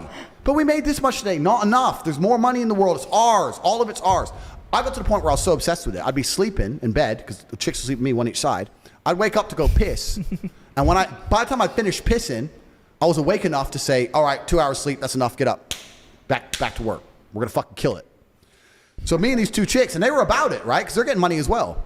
Me and these 2 chicks, we just started fucking hammering the webcam game. Problem is, another thing I knew, when I talk about what women don't find, that women don't know what men find attractive, earlier on in this podcast, everything I said, the webcam company I was running proved that perfectly. The women who were on stream were beautiful, but they didn't have a fucking clue what to say. They were saying all the wrong shit, man. Every day they were saying the wrong shit, and we were losing customers. Everything I was telling you earlier about wanting to be innocent. They're saying, oh, I've been here, I've been there. I'm like, shut the fuck up. You're talking to some dude. He doesn't want to hear where you've been. He knows you can't be a 10 talking about how you've been to Dubai to some fucking dude in Minnesota who's fat. He ain't gonna ever believe that he's gonna get you that way. You gotta lie to him. You gotta lie to him. She's like, lie and say what? Say that you've never been anywhere because you don't trust men. You can't find a man who's serious. Make him think that if he's serious about you, that nothing else matters. Wow, that's a you good gotta way. put a famoose on it. So I'm trying to teach these women, and the women kept fucking it up. So I said to them, it's like, you know what, fuck it. I'm taking over. So what I did is I unplugged their keyboards and plugged a new one in from me behind the screen. So the chicks would sit there and hit a keyboard that wasn't plugged in. And me and my brother, and eventually some staff I trained, would do all the talking. The girls were just famoosers, just laughing and doing this. Their titties out, and they were talking to fucking ice cold hustlers. We were taking their money, all of it. If they come and say, well, what kind of, bro, all of it. We were fucking milking them dry. Women haven't got a clue how to famoose a dude. They don't have, because they rely on their looks. They don't have any of the intellect. They have no game, nothing. There's some, though. There's nothing. There's some. Nah. You get a man with game and give him a female's body, a female avatar. He will fuck a guy up. I had these guys selling their houses, life savings, loans, all of it to me. Give me it all. So like, and it's basic shit, right? You'd have a Did guy. you feel bad or no? Fuck no. To give a solitary fuck. Did you tell like? I yo, don't give a fuck. If you run an alcohol store. You can't feel bad for people that pay No, for but- that shit. Yeah. If you run an alcohol store, Yeah. and most of the people you sell to enjoy alcohol, but a couple of the people you sell to are alcoholics, do you feel bad? Nah. Right. So if you come I'd and be you, going to hell if if you that was come, the case. if you come and you enjoyed it and spoke to the girl and spent what you could afford to spend, cool. If you turned up and you were an idiot and got a loan out, is that my problem? No. So I'm famoosing these dudes, right? So the guy would be like, what kind of guys do you like? And if he was a young man, I'd say, I can't believe I'm talking to some young guy. All these old creeps are on here. Oh my God, you're so handsome. Why are you even here? So If he was an old guy, I would say, oh my God, I'm finally glad to talk to you. All these young creeps keep coming to talk to me. I want a guy who's serious, who's ready to settle down. I know older men will settle down. Sell the dream, sell the dream, sell the dream. We got to the point where we had these guys falling in love with my models, serious, big time in love, right? Sending crazy money. And they were convinced they were going to meet the chick. This is almost where I kind of felt bad. Because they were like, can we meet? I've sent you $200,000. Can we meet? Can we meet? Can we meet? 200,000. And the problem What was is the most that one person sent to a model? Total. million, Wow. Wow. about a mil in about a year. I know you don't feel bad at all. Why the fuck would I Yeah, care? I don't feel bad either. So thank you. Damn. So they'd want to meet the chick, right? I only did a meeting once ever. I had a big customer with my best girl. How much did that cost? He paid 50 G's for dinner, just dinner. It was clear it was just dinner. He booked a really nice restaurant in London. It was me, my brother, and about 4 of my other kickboxing boys on different tables because he doesn't know what we look like, right? So he's gone to dinner. She's sitting at the table. He's sitting at dinner. He's surrounded by killers, bro. He didn't even know. Casey was weird or tried to drug her or some shit, right? So he sat there at dinner, had the dinner, whatever. Dinner ended, nothing happened. But after they meet the girl once, the fantasy's now ruined. Like, so now they're like, okay, when can we meet again? When can we meet again? You said you liked me. You said you loved me. Hey, why don't you stay over? They start getting really pushy. And you end up like losing the customer because you can't keep meeting him without nothing happening. Girl doesn't want anything to happen. So you got to kind of keep it in the fantasy world. So we learned from this. After this, girls cannot meet guys under any conditions. So what the girls would do is they'd promise meetings. And maybe this is a bit bad. Here's where the famoose would start. So it'd be good. Like I had a lot of girls who worked for me. And the best was like the Ukrainians or the Russians. It was amazing. Because they'd get some guy, fall in love. They'd arrange today to meet. All this shit. I need a visa. Okay, get a visa. I need money for a visa. Okay, how much is a visa? It's $900. No, but it's not $900 because I went to the embassy. They think I'm a risk and I need a return flight there and back and I need a hotel. I need to have spending money in my bank account. They won't let me come. Or how much you need? All right, 10 grand. Boom, it's 10 G's. Boom, thanks. Wow. Go to the embassy, take a picture outside the embassy, boom, come back. They rejected my visa. They said we have to wait 2 weeks. After 2 weeks, they'll give it to me. Okay, baby, boom, 2 more weeks of tips. Boom, boom, boom, boom. Because now he thinks he's going to fuck, right? He thinks he get the girls. Now he's spending more than ever. 2 weeks. 2 weeks come. Some other problem. Whether it's visa, whatever. We make up some bullshit, right? All these OnlyFans chicks can learn from you, man. Oh, man, no, bro, but you this know is what? like a free- people watching Free OnlyFans tutorial Yeah, here in the DMs. people would say, why did those girls work for you? Because the girls would work for me and at 50%, because it was 50-50, would make millions per month. If they worked for themselves, they'd make fucking nothing. I was the best in the fucking game. Me, and I had a whole team of staff. that's fucked. The girl would only work 6 or 7 hours a day online. So how did it end? Bro, the story's just begun. Oh, fuck. You want me to tell you? I can shut up if you want. Wait, No, you go could for have it. double dipped and started a coaching to coach these guys too, right? I could have, but fuck, I'll give it all for free because I'm rich already. But so the girl would be online for 6 or 7 hours, but then when she logged off, was sleeping or whatever, on her WhatsApp, I'd have staff. She was online 24 hours a day. Her WhatsApp, her this. She was famoosing when she was asleep. We were bringing in money from the fucking sky. We were promising all these meetings, all these pictures outside of embassies, all this shit. Eventually, the girl, what she would do is she'd say, oh, I don't want to go embassy. She'd give a really lame excuse to try and provoke the man to get angry. So she'd say, the embassy want me to come back, but I have a headache. That was the one we'd use. He'd be like, I just sent you $1 million. You promised you were going to come. You said you had to delay. Now you're saying you have a fucking headache and you won't go to your appointment. To make him mad on purpose, because that would annoy any man. And then, that's what we needed. We needed a little trigger. And we go, why are you being aggressive? I'm not being aggressive, but you're not serious, da-da-da. And then we'd say, but you know what? I really like you, and I'm flying to the other side of the world by myself, and now you're being aggressive, and now I'm intimidated. And we'd flip it on him, saying, well, now you're being scary. No, I'm not being scary, but you know, it's your appointment. You're supposed to go, yeah, but I feel sick, and you don't even care. Female bullshit. Female bullshit. And flip it on him. Oh Flip it on God. him. And he'd get fucking furious, because we were really good at playing both fucking... sides. Poking him to the point where you go like, you're a fucking scammer, you fucking scam me, get really mad. I can't believe you think I was a scammer. I was gonna come, I went to the embassy, you're a fucking liar. Every man in my life has only lied to me. I thought you were different. Da-da-da. Big beef, big argument. Yep. Big argument. But here's the thing. The guy would get pissed off, right? And leave, stop tipping her, stop coming to her. But for these men, that's the only chick in the world, the only hot chick in the world who talks to him. Maybe it takes a week, maybe it takes 2 weeks, maybe it takes 3 weeks. He's in bed at night, alone, jerking off, looking at her old videos and pictures, watching her stream again from another account so she can't see it's him, sitting there going, maybe she was going to come. Maybe I just got too mad when she had a headache. Maybe I should have been a little bit more patient and she would have been my girlfriend. And 100% of the time, in less than 3 months, they'd be back with an apology, a brand new pile of money, and the cycle would repeat. We fucking killed the game. Millions of dollars a week. And it was not just because I had beautiful girls. It's not because webcam is easy. It's because I am a genius. And I put together an apparatus of genius behind the avatar of beauty. And we fucking conquered the internet. Wait, so did you give these girls a cut? Say again? Did you give these girls like kind of like a cut? Yeah, so No, the way, 100% to you. well, we can talk about this. So the girls who worked for me purely just work were working for me purely just work. Okay. Right? So That they, only applies to a relationship. yeah, so that'd be 50%. If a girl was my girlfriend, she'd be working and I'd get all of it. Now, that doesn't mean she wouldn't have a nice life, right? Because she's my chick now.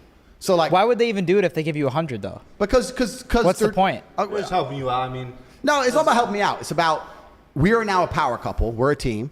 And I'm gonna spend the money on you. I'm going to spend... I'll buy you a bag. I'll buy you shoes, whatever. I'm investing.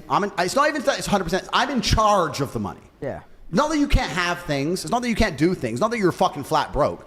I'm in charge of the money. 100 G's just came. What do you want to buy? Oh, I really want this bag. Well, you bought a bag last week. I really want this one. Okay, well, here's the bag. What else do you need? Nails, food, da-da-da. Okay, cool. Well, I'm paying the rent. Is there anything else you actually need? No. All right, then let's invest this.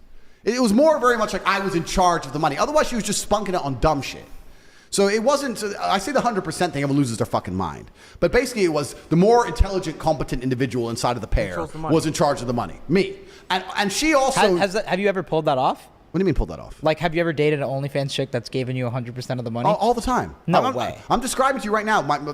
All the chicks gave me all the money. I was in charge of it. So do you controls put money. your bank info on their OnlyFans account, or do they pull it out and They then pull it out and wire send it to me. They wire it to Yeah, you? no problem. No way. What if, Yeah, no what if problem. they cheat you? How I do you don't respond? believe that. Wait, what if they cheat you? But this is the interesting point.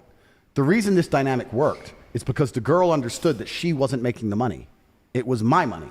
Because she understood that she is nothing but a face to a genius apparatus I've created. She That is knows, some- that is some psychological crazy- She could be replaced.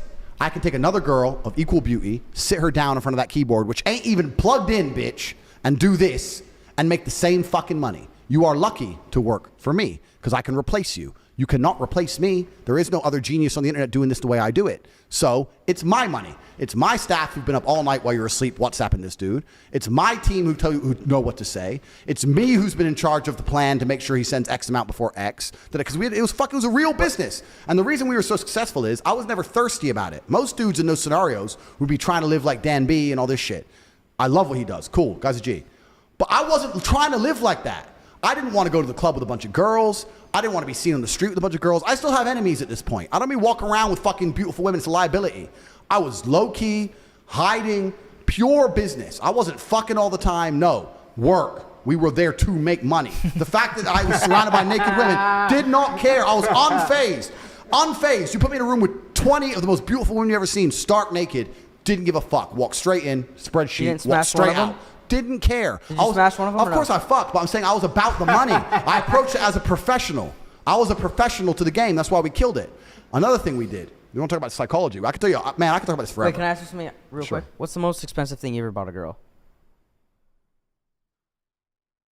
This is straight on TikTok. Oh. I bought some really expensive shit for girls. But you have to also approach it down to how much she made. So like if a girl made $1 million in a month and I bought her, let's say, a 50 grand watch.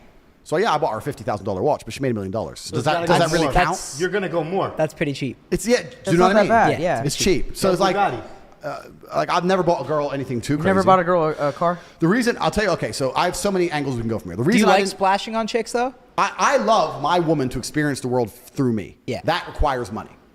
But I would never like get with a brand new chick and just start buying her shit. Fuck no. Fuck no. But if a woman truly loves me and there's an experience she's yet to have, I would love to give it to her. I'd love to give her something she's never had before. But if I get a chick who's already had a bunch of it, I'm less motivated. In fact, I know she ain't gonna get shit. If I get with a chick who's had a bunch of ballers before, then she can fuck herself. Fuck her, get by, goodbye. Because she ain't worth shit anyway. But if I get a chick of innocence, I'm interested in showing her the world in all realms, including financial.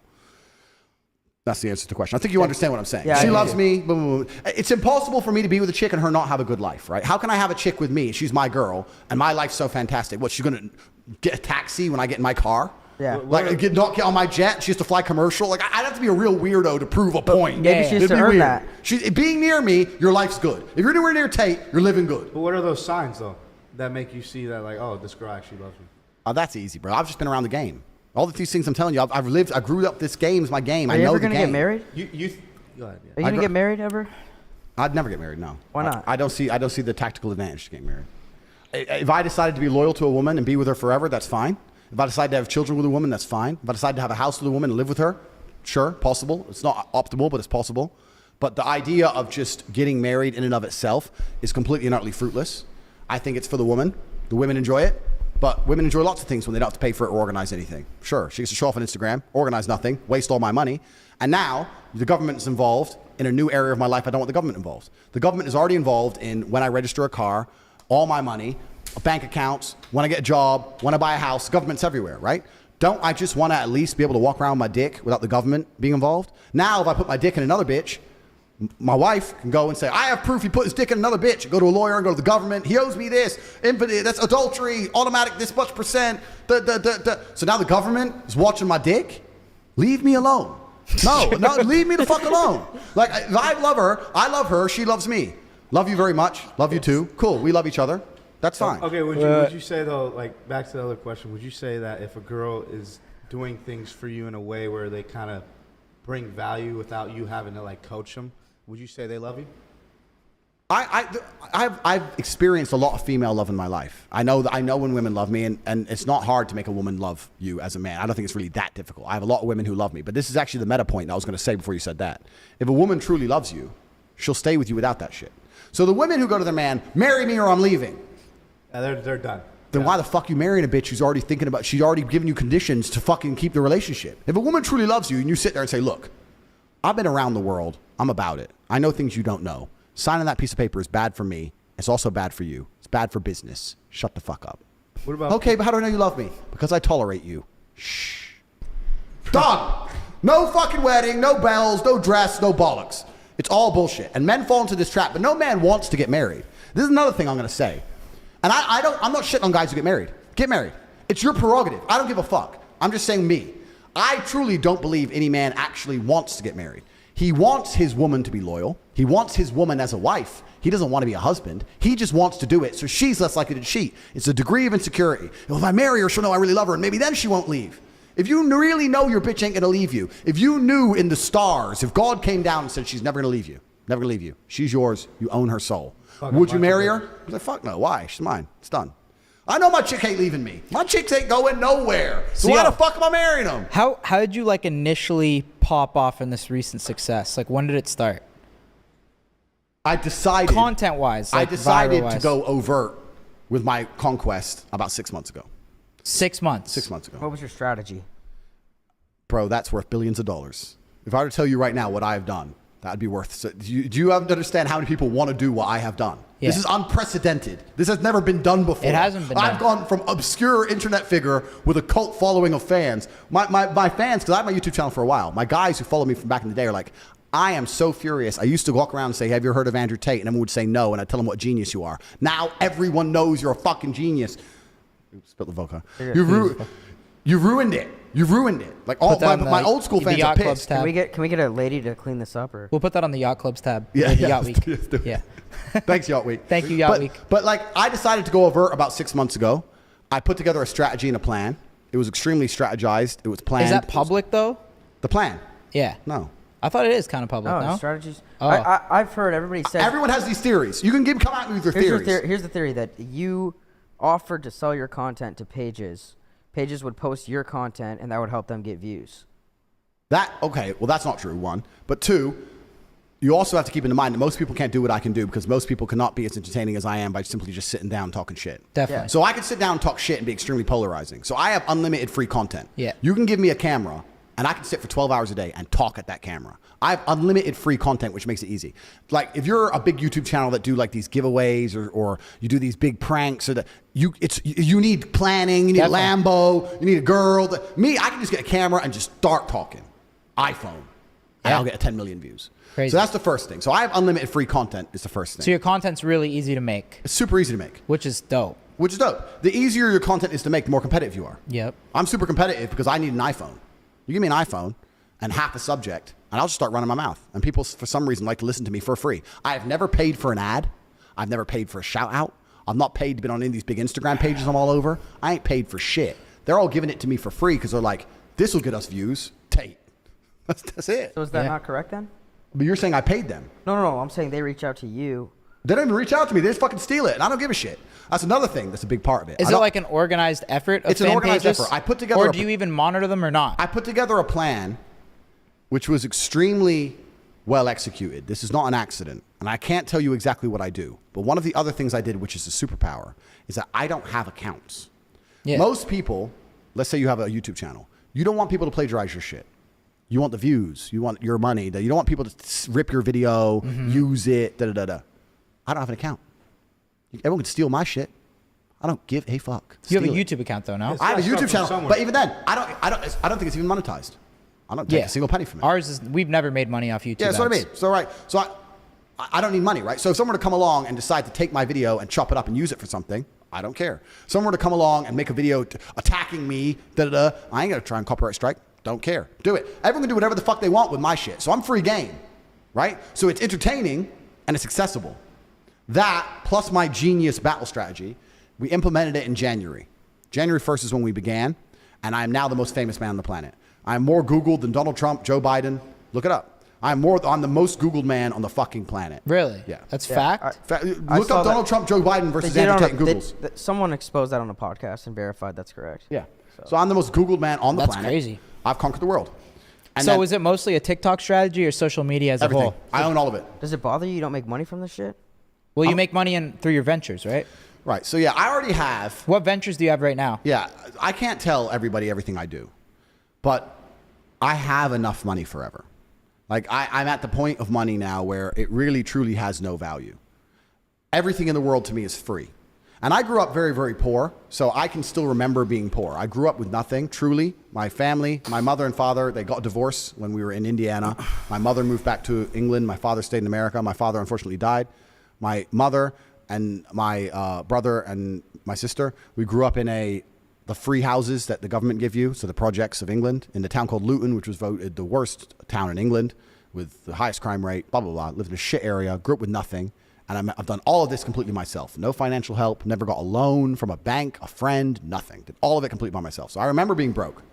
And I really, really am thankful for those poor days, because if it wasn't for the days being poor, being rich would suck. 100%. Bro, it's fucking, it really ain't that cool. It's only cool because you can do shit and say, do you remember when we couldn't afford to do this? Yeah. Otherwise it's boring, right? So I'm at the point now where absolutely everything in the world is free. If a new car is launched and I see it, let's say it's a brand new Lamborghini, right? In fact, I did this yesterday. They're replacing the Aventador. There's a new Lamborghini. It's a it's hybrid. It's 1,000 horsepower. That's all I know. I saw an advert, a YouTube video on YouTube in the Explore page. I didn't even watch the video of the review of the upcoming car. I didn't even watch the 4-minute video. I just saw a new Lambo's coming, text my Lambo guy and said, I'll have one. I don't know how much it costs. I don't need to choose options because I tick every box. Every option, give me one. It'll come out the bank and I won't notice. It'll turn up. Boom. Everything's free. If I want a Lambo, it's free. If I want a jet, it's free. Give me a yacht, it's free. Besides mega yachts and mega mansions, literally everything on the planet is free. What's your main like public venture that you're doing right now that you could say? All right, so I do a few things online. So I own some casinos. I saw your website too. Yeah. So I own some casinos in Romania. That's one of the first things I do. Really? But I don't want to talk about that in too much depth. But I own some casinos in Romania. I also have some more traditional wealth income methods. I've got a property portfolio across about 6 or 7 countries. I'm also an extremely capable individual. In fact, I wish I had my business card on me to give it to you. But I'm the guy that people can come to that can fix things. So I have a lot of people with a lot of money who will come to me and say, look, the war's going on. I need to get someone out of Russia into Europe. Or look, I got to move this money here. That in a very legal way, I know enough people to help do those things. So I can make a lot of money with that. Online, I have 2 serious ventures. One is Hustlers University, and the other is the War Room. What do you do on those? Okay, so the War Room is kind of like the Illuminati, but cooler. The War Room is very difficult to explain, but it's a private network. It's a network in which you must compete for your place. When I was saying earlier on this podcast about living with competitive men, the War Room's the online version of that. So you have men, you join, you pay, you join. There's tasks, tests, things you must do to keep your place, or you're booted. Such as? I can't tell you. Oh, you can't say it's that private? How much does it cost to join? It's like $5,000. It's not that much.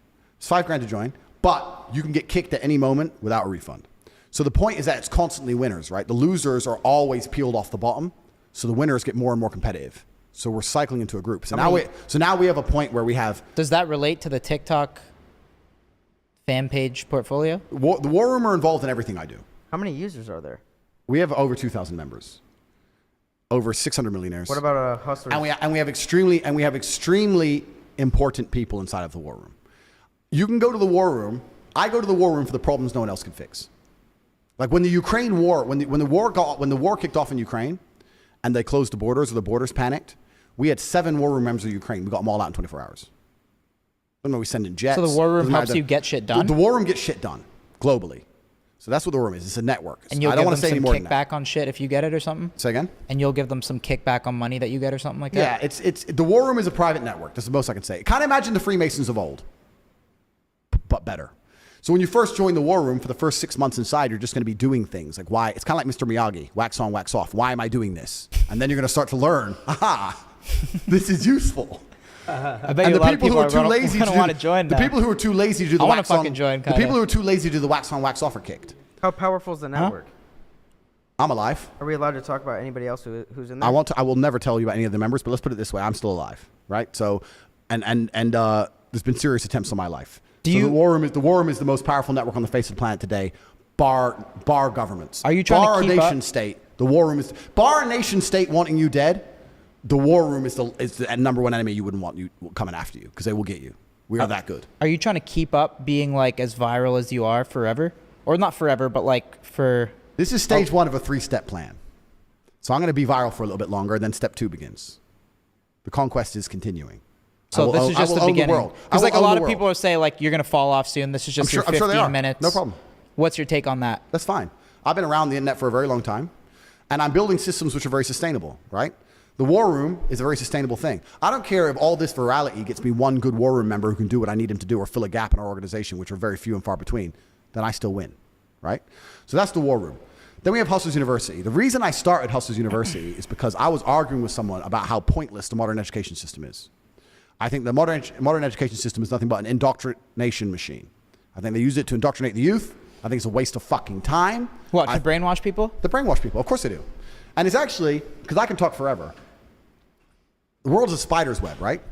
Everything extrapolates from everything else. And most people are not capable of understanding that nearly every single idea or habit or lifestyle which is propagated mainstream by the Matrix is done so with a Trojan horse. So even the educational system. Meaning with a hidden agenda? With a hidden agenda. So even if you look at things like women's rights, women need rights, women need protecting, women should be equal under the law, completely agree. They said they wanted women to work so people could pay more taxes, no? They want people to work so they can pay more taxes, double the tax base. But you know what else they wanted them to work for? Get the kids out of the... To get the kids out of the influence of the parents, right? When the woman's at home and the father's at work, those children are learning from the woman who's probably learning from the father, and you get to instill your own beliefs in those children. Government doesn't want that. The government wants the children to belong to them. So they get the woman out of the house and they send you to school for as long as possible to reprogram you. This is why you will see YouTube videos of children arguing with their parents, and their parents will say that's not true, and the children will say, I learned in school that a man can be a zebra, or whatever they learned, and they start arguing with their own children. You don't own your own children's minds anymore, because your children's mind is owned by YouTube and the school, right? And the school will say to you, if your parents ever yell at you or get aggressive to you, you come to me, and we'll tell the police. Don't worry about that. So they're doing it to brainwash the children, right? Because this is how you control the future. So the whole educational system in and of itself is a scam. They use feminism and the whole women's rights bullshit to get everyone's children into the indoctrination machine. They keep you there as long as possible. They want you to finish in debt because then you got to get a fucking job and become a good slave. But they don't teach you anything of value. Nobody learns anything of value in school. And everybody intrinsically knows this. Even the people who disagree with me, I said, if you see me pull up in my Bugatti in a gas station, do you look at me and think, wow, he went to school? Fuck no. You think drug dealer, gangster, scammer. Yeah. You think I'm doing something illegal because you understand if I was staying within the paradigms of the system, I couldn't have possibly achieved this. The only way you can fathom I've done it is by imagining me as an outlaw. Because you know within the paradigms of society, I shouldn't have even fucking done it. That's how much you know school's a scam. You don't look at someone rich and respect them thinking he went to school. The people you are learning from in school aren't even fucking rich. Your business professors never had a business. They're brokies. They're fucking broke. So school's a scam. And it's the biggest scam on earth. And the reason it's a scam, before I get into the meta point, the reason it's a scam is because it operates in a vacuum. It operates in a vacuum because it cannot be fairly compared to any other service. So you can get a loan for school, but you can't use that money for anything else. Because if they were to open it up and put the school, the education system, into the fair market of capitalism, it would fail. If I were to give you 100 grand and say you can get a degree, or you can buy a crypto, or you can start your own business, or you can do anything you want with it, who's going to choose a degree? No one, probably. Nobody. So they say you can only get the money if you use it for education, which allows it to operate inside of a vacuum. Because it operates inside of a vacuum, it is one of the few things on the planet which is allowed to be non-competitive. It's not competitive against any other investment. Everyone knows that. But you can only get the money for that. So you can't get the money to invest in anything else. So you end up doing it, learning something that is outdated, slow to learn. There's more, it doubly inflates. There's more degrees every single year, meaning the value of a degree decreases. And the price goes up every single year. So it's worth less each year. It costs more year on year. There's no other industry where you can even get away with that. You get wrecked, except for the educational system. So I was explaining why it's all a fucking scam. And people say to me, well, what else am I supposed to do? I don't know what else to do. I said, I'll tell you what, I'll start a school. And my school will teach you how to make money. Because what do you want to work for? Oh, I want to work for my passion. Da, da. If you want to work for your passion, fuck off. What do you want to work for? I want to work for money. You're the guy I need.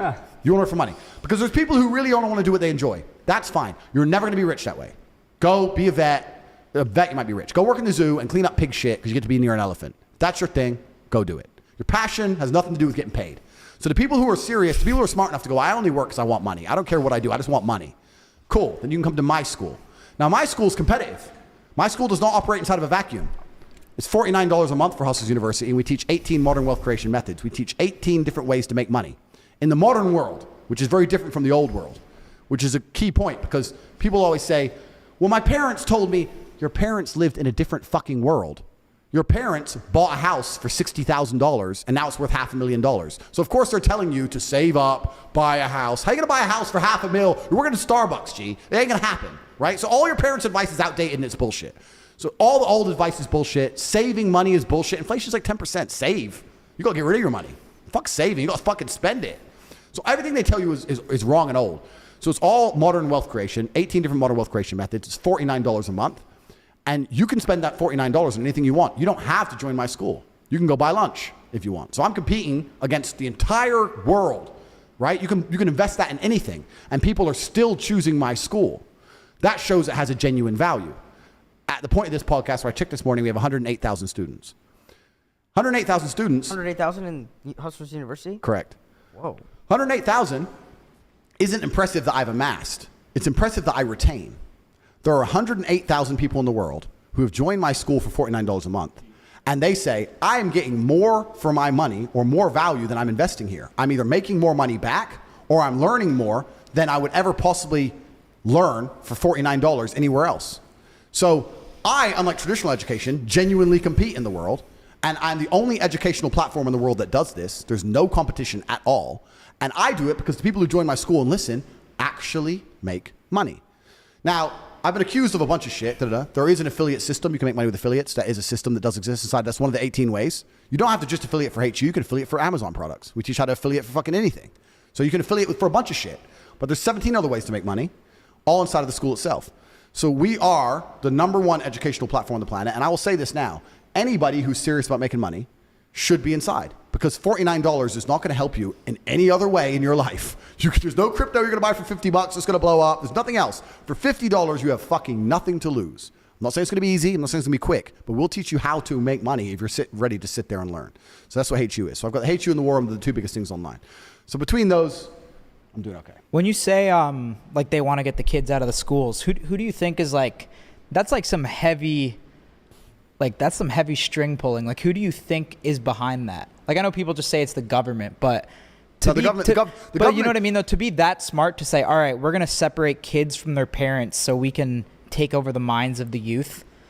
That's like a very smart concept to think of. Do you know what I mean? Like how does someone come up with that? Is that you like, come up with it because it's natural human nature, right? Like if you have do you think that's like the government making those decisions? It's way above the government. Like that's what I mean. Like who do you think is they? There are people who've been in charge of the world for quite a long time. And to keep it simple and to make sure this podcast stays up, the people who control the money are going to control the world. Because if you have money, you can influence people. Yeah. Right? So, and the governments, what do the governments need? Money. So they're a layer in the chain. That's what I mean. The governments are the illusion of choice. Yeah. It doesn't matter who the fucking president is. It's bullshit. Right? So the true matrix, the people who truly control it, they want as much influence and power as possible.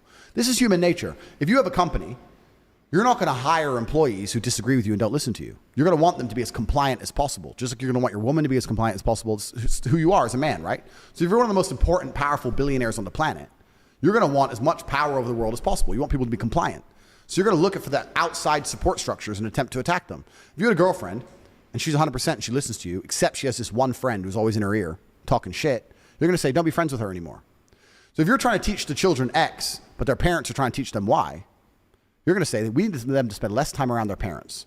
So how do we do that? We need the parents to be more busy, and we need them to go somewhere. That's just like some crazy control shit, though, is what I'm saying. Yeah. But that's what they've done. Yeah. It's on purpose. Like, it's very, very purposeful. It's all done on purpose. These people I just are think not fucking stupid. the average person doesn't understand that, like, that statement means that, like, there's people above us that are just trying to control us, right? Oh, completely. There's people in charge above us trying to control us all. I mean, if the last 3 years haven't proved that, I don't know what's going to prove it to you. Like, there's definitely people who want to control us, because all of us, every man on earth, has an innate instinct for power and control. We're all human. We're not pure creatures. The reason you guys love doing this podcast is because you love being big and getting more followers and getting more influence. What is influence? It's power. It's control.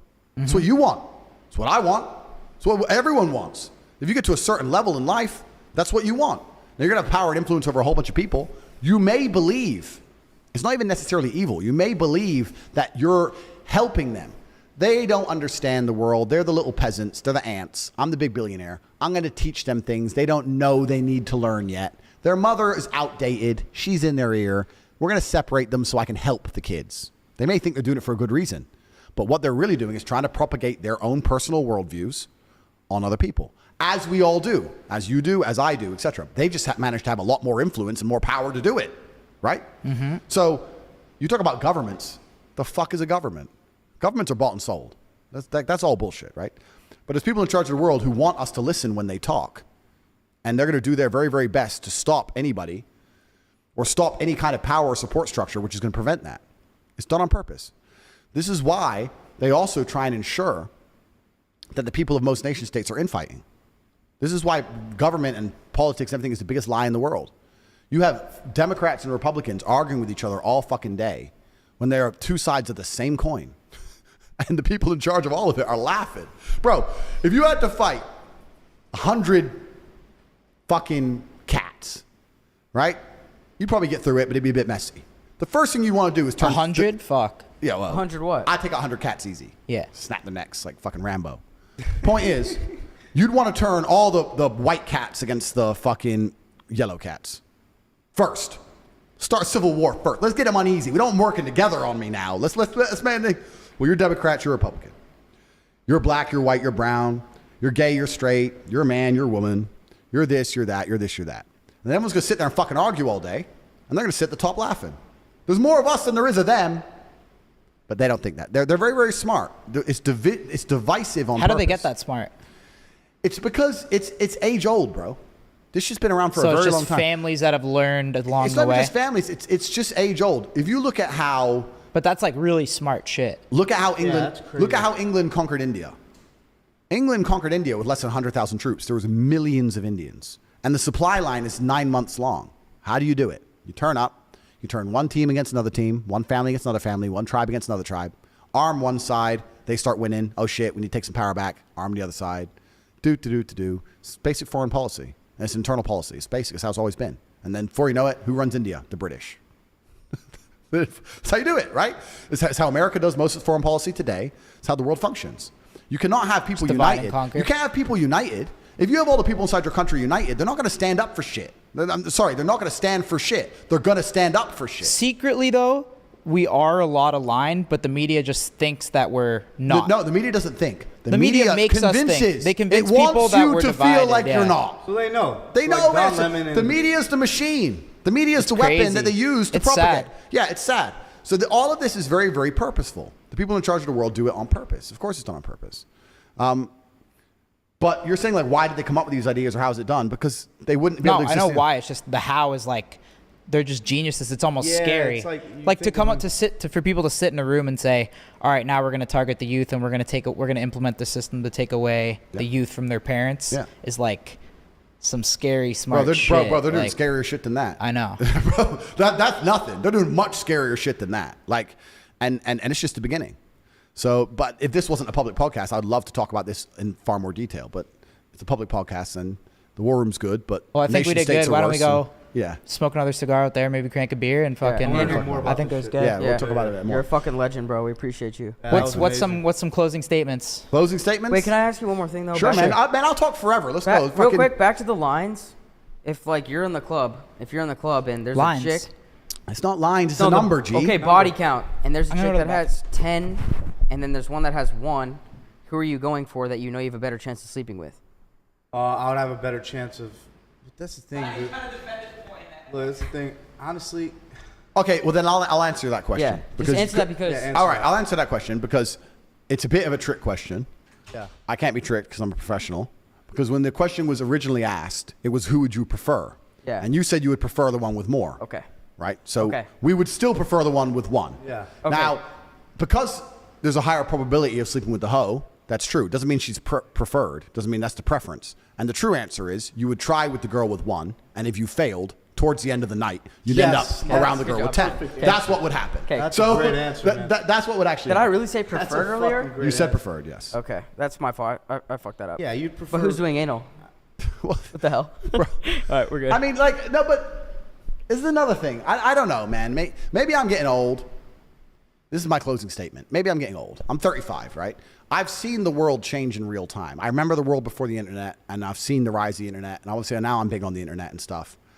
And I just think the world, I understand when I was young and I used to like something and old people would say, turn that off, it's degenerate.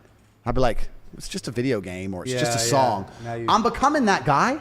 yeah. I'm becoming that guy now where I hear things or I see shit. The world's just so degenerate now. Oh, 100%. I see like these girls like twerking and guys, on a too. boat or dudes just popping pills. I don't know. It's just all so degenerate. And now that degeneracy angers me, it's made me almost It's changed me to a degree because even you're just talking about banging chicks, whatever. I really have no interest in just tearing through chicks. I just think it's degenerate. I think guys are degenerate too. Yeah, no, of course men are and women are. I just think it's a degenerate attitude. Like I could sleep with thousands of women. I just think maybe I'm just bored of it. I don't know, but I'm just kind of like, I'd rather have 1 or 2 or 5. Give me 5 girls and I'll settle down. 5 wives, that's enough. I'm never going to be Mr. One vagina. I'm not going to be one hoe is too close to no hoe. So we're not going to go down that road. With 5 but 5 is enough. You give me a buffer space to replace one if she gets out of line, whatever. Give me 5 chicks, I'll settle down right now. But to actually be running out there and just really tearing through it, I just think maybe I'm just bored of the game. Maybe it got too easy. But I don't know. Even sex in and of itself, I just think, is it that good? You don't think one woman could please you, like fully? I don't think one woman is capable of completing a man's life. Absolutely no. I think you need a wife. Sexually. But I think You need a wife and you need hoes. Yeah. You need both. I don't think it's. There's times and a place. I agree, because there are times where there are times where you do want to. I just love it, bro. You're so funny, bro. It's true. I think with 5 wives, things around the house, things in general, will just be more efficient. You know the best thing about having multiple women? I'll tell you from my webcam days. Do they interact with each other, or do you separate them? Oh, no, they super interacted. Because I only told like 20%. Do they get jealous, though? Yeah, but they got jealous, but it's hard to get jealous. This is about the social paradigm. It's hard. Of course they got jealous, and I would reassure them and tell them everything's okay, but they would never disrespect me openly because no one else did. You don't want to be the only disrespectful bitch. Then you get kicked out. It's not the societal norm. This is why in America everyone's fat, because it's normal. You go to Russia or Ukraine, there's very few fat people because you don't want to be seen fat because no one's fat. So everyone's going to be like, what the fuck you obese for? Do you understand what I'm saying? Sure. It's societal norm. If every chick is coming up to me and treating me like God, you don't want to be the only chick with an attitude because you feel embarrassed. You ever had Plus, yeah, of course I had that. Plus you get kicked out. Yeah. What I used to do. I get your strategy now. Girls would get kicked out. And then when they got kicked out, they'd fail because they're naturally lazy. So then when a girl got kicked out, we'd have a party. Every time I fired a bitch, we'd have a party. So we'd have a party, and not make fun of her, but just say like, one less hoe, last one standing, gets the sun. We used to make a joke and all this shit. So we kick the girl out, we'd have a party, and girls would instantly, not like turn on her, but girls are tribal, right? She's no longer part of the tribe. She's stupid, and we'd all kind of think. And the part of the party is we'd monitor her on camera. So every day after she left, we'd check on how well she was doing. How? You can see them online, how many hours they do, their ranking on the website, how much money they're making, all that kind of stuff. And they go from way up here, making millions, to just slowly declining. Because they're lazy. They fall off and end up down to nothing and then beg for their job back. So now girls are like, if I leave, he's going to have a party, he's going to make fun of me, and I ain't going to make any money, and I'm going to be another one of the ones they mock, and da-da-da. So now girls don't want to lose their job, right? So girls didn't really disrespect me, but when you're talking about them being jealous, yeah. But I was about to say, one of the best things about living with multiple women, this is actually the best thing about it. The best thing about living with multiple women is that all the girl shit, they do together. So your girl, right now if you have a girlfriend, she has a group of friends. All of those friends are your enemy. Every single thing they say to her is bad about you. He doesn't let you go out. Why is he asking where you are? Why is he calling you? It's only a boat party. Let's go here. They're all negative. You don't want your woman talking to them. That's true. Now, if you're fucking the same 4 girls, it's true. If you're fucking the same 4 girls, then her friendship circle are all behaving and all you're positive towards you now. So you don't have that negative influence, which means you get to send her away with her friends all the time. If you have a girlfriend, you don't want to send her away with her friends because they're up to bad shit. I love sending my girls away. Oh, you want your nails done? Go. Boom. Oh, you want to go see that shit movie? Go to security. Oh, you want to go? Go. Leave me the fuck alone. Go. You want to go IKEA? We need towels? Cool. Go to IKEA. I didn't have to do none of the dumb shit men have to do. I see men doing all this dumb shit with their chick because they don't want her to do it with their friends. Man, I haven't been IKEA in a long time. IKEA is the most depressing place on the planet. What if you go IKEA to sucks. Well, wait, you're wrong. What if you go to IKEA with 5 wives? Even worse. How? I'll tell you, because I can send them 5 bitches by themselves. I went to IKEA about 3 years ago, and I genuinely think it was one of the most depressing experiences of my life. Yeah, that place fucking I saw sucks. full-grown men. So busy and shit too. And it's a maze. I saw full-grown men on a Sunday morning walking around. How about the IKEA hot dogs though? They're all right. They're pretty good. But the sadness in the eyes of the full-grown man on a Sunday morning walking around, and his wife is like picking up a towel. You want this towel or this towel? and you can see he doesn't give a solitary fuck. It's his only day off. It's his only day off. It's He's sad. been working for 6 days, and she's like, we need to go IKEA, Steve. And he's like, oh, can't we not go? We need towels, Steve. He's like, oh, maybe I might get laid next month if I go IKEA. And he's standing there, and she's like, which towel, Steve? And he's like carrying the baby. Oh, I don't know, which one do you like, babe? I'm like, oh, this whole place is just depressing me. I can't get out. It's a maze, and everyone's fucking sexless and depressed. It's fucking horrible. Fuck, man. But if I send the chicks, they can fuck around all day in IKEA. Don't give a fuck. And you know what? I can trust them because they're all vying for position with me. If one of them even looked at a dude, the other 3 would go, we were in IKEA, and this guy walked past, and she looked at this guy. They'll all rat. They'll all rat to me. I'm the big boss. Really? Oh, no, 100%. Oh, they're friends, all right, but they're all fucking reporting to me. And on the sly, I'm like, look, you're the only one I trust. If anyone says anything, tell me. All 4, boom, boom, boom. They're all coming to me going, yeah, I think she loves you, but, you know, I don't know, we were in IKEA, and she didn't talk about you the whole time. They're all just fucking ratting. So I can trust all of them because they're all fucking spying on each other. It was great. I didn't have to do no shit. If you're with one bitch, she's like, I want to go see this movie. You're like, fucking no. And you got to, like, it's long. You need multiple women so they can fuck off and do women shit. It's important. You don't ever do like wait, you don't ever go on a date with like all 5? God, You've never been like, yo, I'm gonna treat all 5 of you tonight and go somewhere So nice? I used to go to the club with all of them. Actually, this is one of the big things about Romania. When I first moved to Romania, me and my brother went to the club, and we walked in there, and we saw like dudes, like 2 gypsy dudes or 2 old dudes, and they'd have like fucking dirty women on their table, right? So you go to a club in Romania, it's like 20 dudes, 100 girls, but the girls aren't accessible. You can't go there as a tourist and pick them up because they all belong to people, right? So when me and Tristan first went there by ourselves, What happens if you do? you're gonna get in big trouble, fast. You Like, beat up. serious? Really? Death? Yeah, Like, it's no. not death. It's just like they're gonna to me. It wouldn't be that fast. Like they tell you, They'll to warn you first. They tell you to fuck off. Yeah. And if you really push it, then you're dead. Yeah, you get in trouble. But Wow. But me and Tristan went there. We understood the vibe. Did it? So when we went to the club, because we saw, well, we ain't getting shit here. We're by ourselves. We left after 20 minutes. We went to the club ourselves next week, but we had the cam business, so we went ourselves with 20 girls. So to the Romanian, like the big boys, the bosses, they were like, whoa, these are Westerners. Not many Western dudes have 20 bitches on tap to just pull out hotties and walked in there. In Romania? In Romania, yeah. We had all these chicks there. We had chicks everywhere, all around the world, whatever. We had different studios. But, yeah, so you're saying, did I ever take my girls on dates? Girls are fantastic for status. There's times where if you want status, you need women. Women are status. Women are the true currency of ballers. Fuck money. It's women. If I go to the Bugatti dinner, everyone there's rich. Everyone's got Bugatti. Everyone's got Rolex. Everyone's got a nice house. Everyone's got a boat. Who cares? But who has the bitches? But who's sitting there with 2 wives? Yeah, facts. Me. You're sitting there with a hooker who doesn't really like you. You can see it in her eyes. You're sitting with a wife who's old and ugly. You're sitting with a bitch you don't fuck. I'm sitting here with 2 wives who adore me and are both gorgeous. Who's the rich guy? I could be the poorest man in the room, but I'm the guy they want to talk to. So women are the true currency of international ballers. So you need to be able to pull hotties out your ass just for fucking status. So if you're saying, do I take girls out? Not to give them fun or nothing. There'd be scenarios in which, yeah, I need to bring the baddies. It was pure status thing. Yeah, I'll just roll up with fucking 10 baddies. Boom. That's true, Walk though. in. Boom. That's it. You have a Right? hot girl You with do you? get respected, Wait, though. I mean, You get respected, yeah. Bitches all over you. But yeah. no, I'm No, gonna for say real. something. When you have a hot girl with you and you introduce her to somebody and you know she's hot, it's like a, yeah, she's with me. It's a status status. thing. It's a Yeah. status. So having hot women is a you status. ever So- felt that? Yeah. Why are you laughing? Because he was, I don't know. I have felt that He, before. he was just being, he's just. No, I'm being just funny. asking. No, have you but ever, I have have you felt ever that dealt before. with that? Or? Yeah, I have. Oh, okay. My Wait, dad so- and his friends are fucking 75. So Andrew, you've never had a girl like kind of like intimidate you in a way where you're like, fuck, I'm kind of nervous around this chick. No, I'll tell you why. Yeah, have you ever had that? No, because I live in a very, very. Let me be very correct in my language. I live in a world which is. I like to think I'm very true to the base instincts of humanity. Should I shut up? Or should No, I no, keep it's going? good. no, I love it. Cool. This is our longest episode, I think, probably. Bro, I got 10 more hours. All right. I like to think I like to think I live very true to the base instincts of reality. And the base instinct of reality always has been, to a degree, violence. I'm not a violent person. I'm a very peaceful person.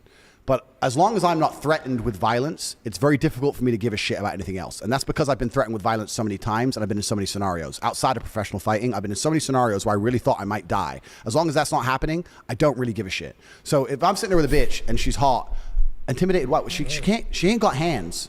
She can't slip a jab. She can't fight. Which that's one of my brother. Shout out to my brother Tristan. That's one of his best sayings. When he gets caught cheating, or his girls go crazy, or they catch him do something, his first thing, she ain't got hands, so Like, what are they gonna do? Blow you up on WhatsApp, and you're gonna block you? Oh, don't block me! Ooh. The fuck, they can't do nothing. So intimidated? Why? How can I be intimidated by a chick? Because she's hot?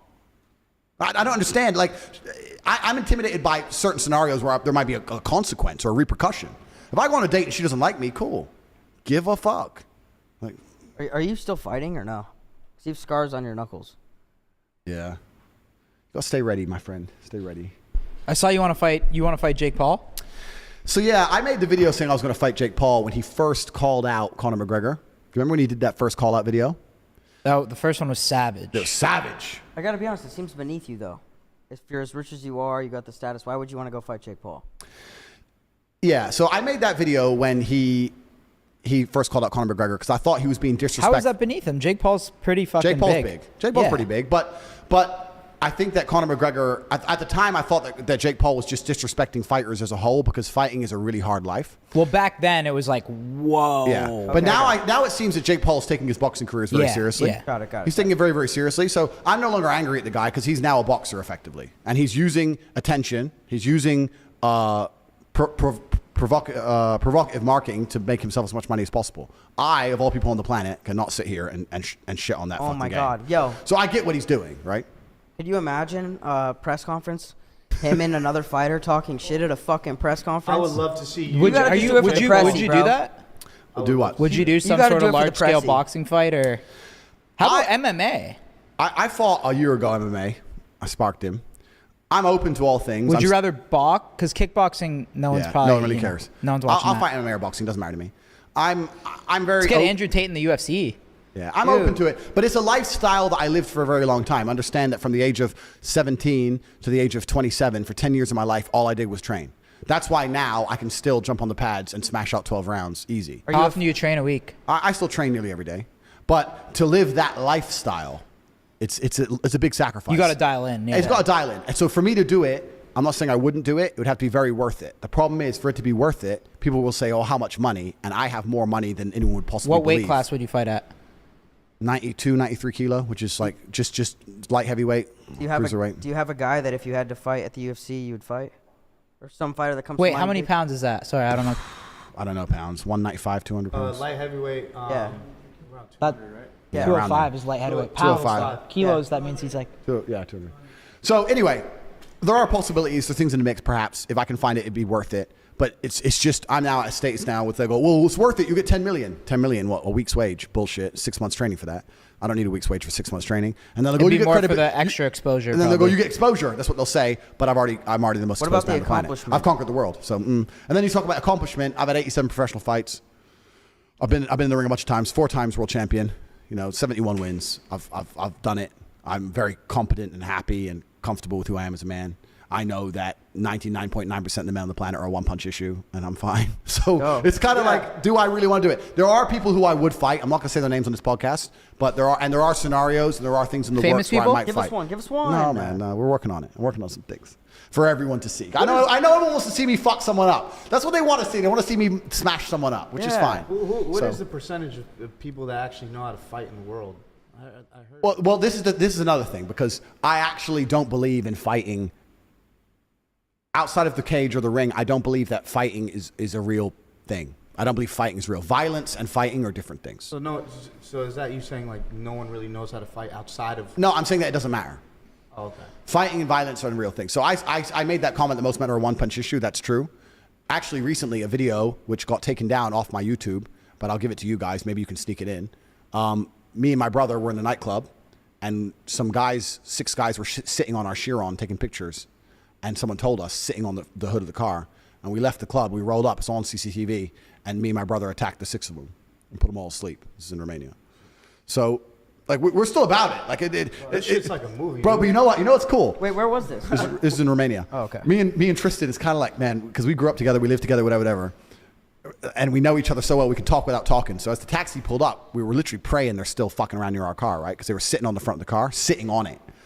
And as the taxi pulled up, we're both in the back seat, and we both just turned to each other and went, got out and started fucking smashing them up. No words, no get off the car. It's all on CCTV. You'll see. I'll give you the video. Just start fucking knocking them all asleep. So I want to see that shit. yeah, but this is the point. that to a degree could be fighting, but I don't think fighting is a real thing outside the ring because violence is a different thing. I know truly violent people, and I've been in truly violent scenarios. And if someone is truly violent, they don't need to know how to fight. And I'm saying if someone who is violent wants you, you're going to die. Violence is 10 men with machetes. Violence is spray the matic. Violence is run him over with a car. Violence isn't, hey, bro. That's the olden days. Let's go outside, have a fucking. That's all gone now. If you're caught in altercations on the street, no matter how big of a tough guy you are, the best thing you can do is leave. There are too many people who are ready to fucking go to jail or die with nothing to fucking lose. I have a full security team with me everywhere I go. How many you roll with? I'm strapped. I have like 4 or 5 guys usually. I'm strapped everywhere I go where possible. Like I really don't like the idea of having to hit people unless I really have to hit people because you're talking about fighting and violence. How many people can't fight? You can get a guy who can't fight in an SUV who sees you on the sidewalk and just thinks, fuck this guy.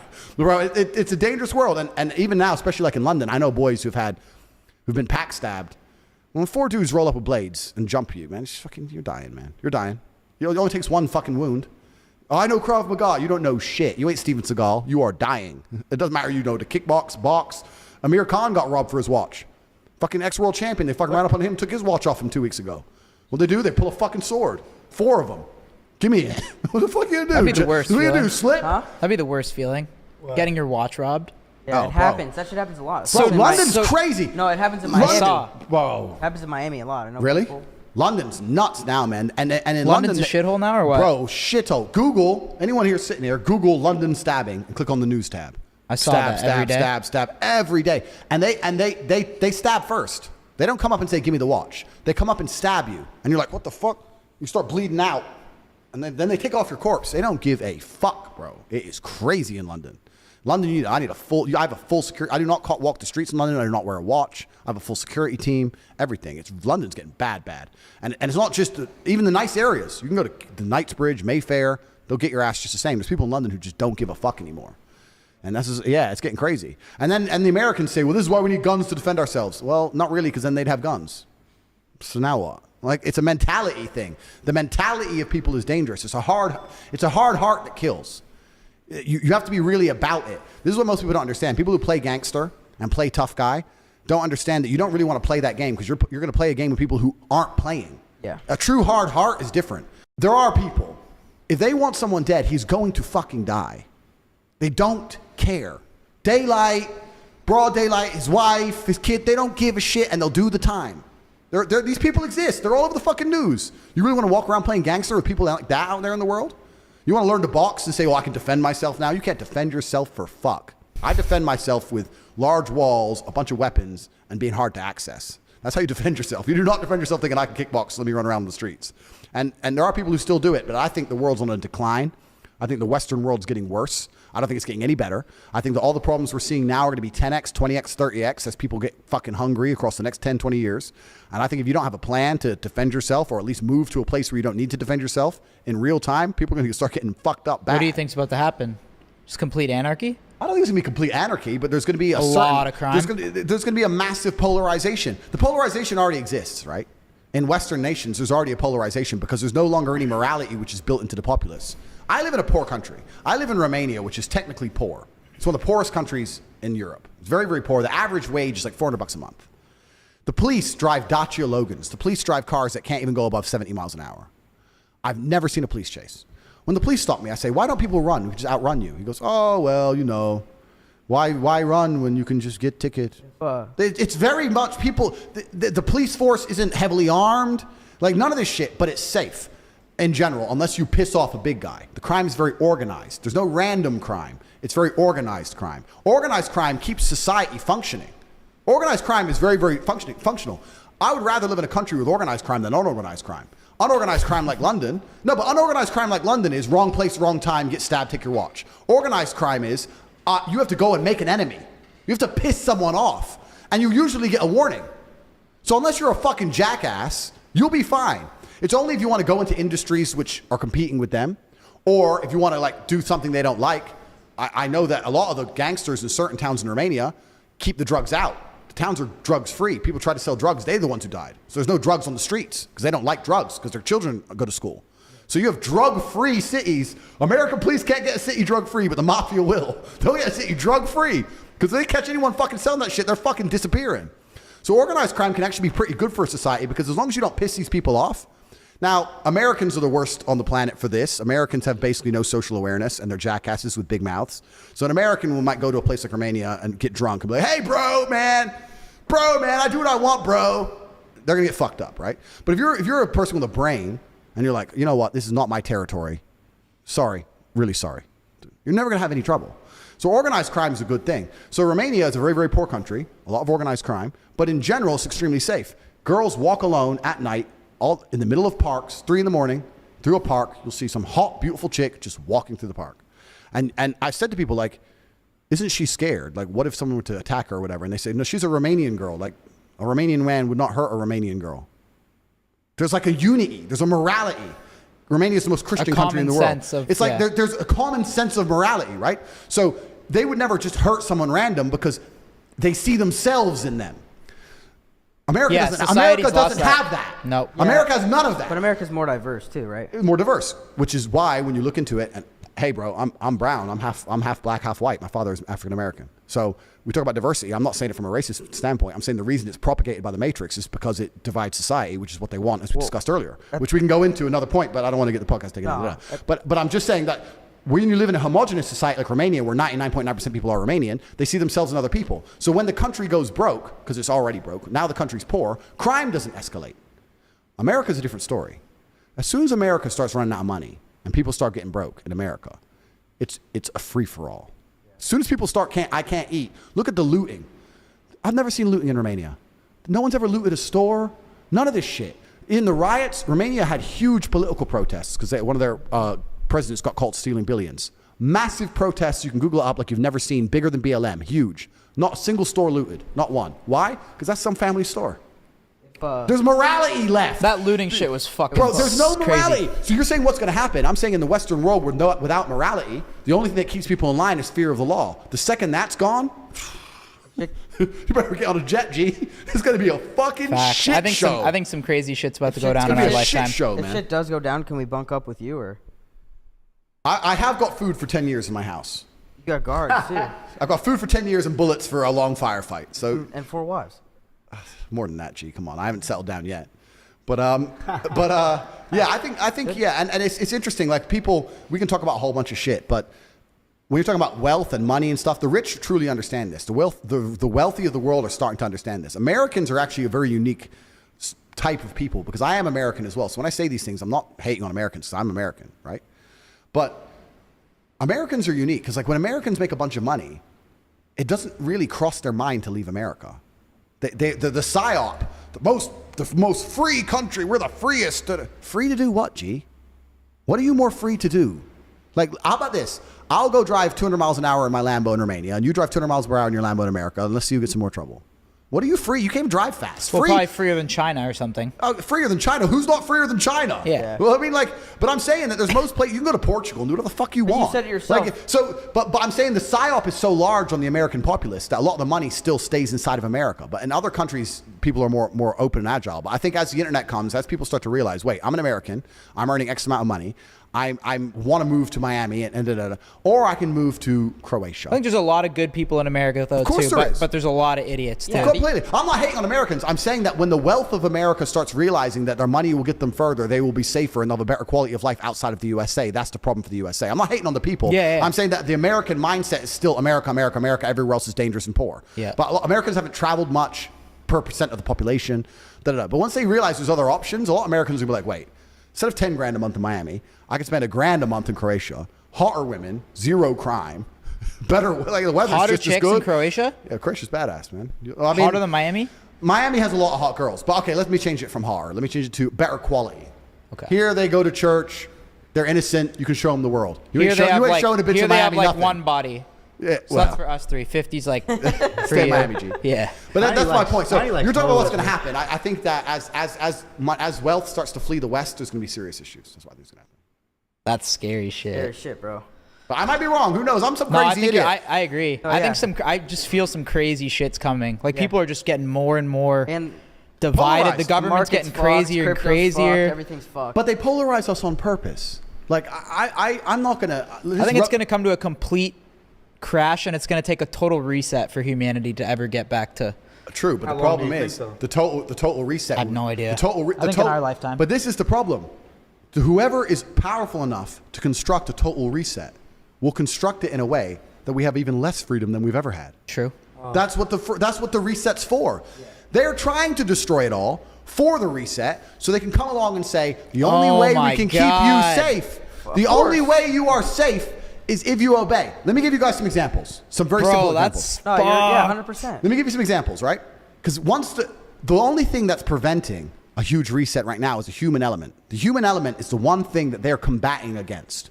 So we were talking earlier about... What do you mean by the human element? Right. We're talking about kids going to school and the mother involved and the human idea, so human element. So let's give an example. The last 3 years, there was a pandemic, blah, blah, blah.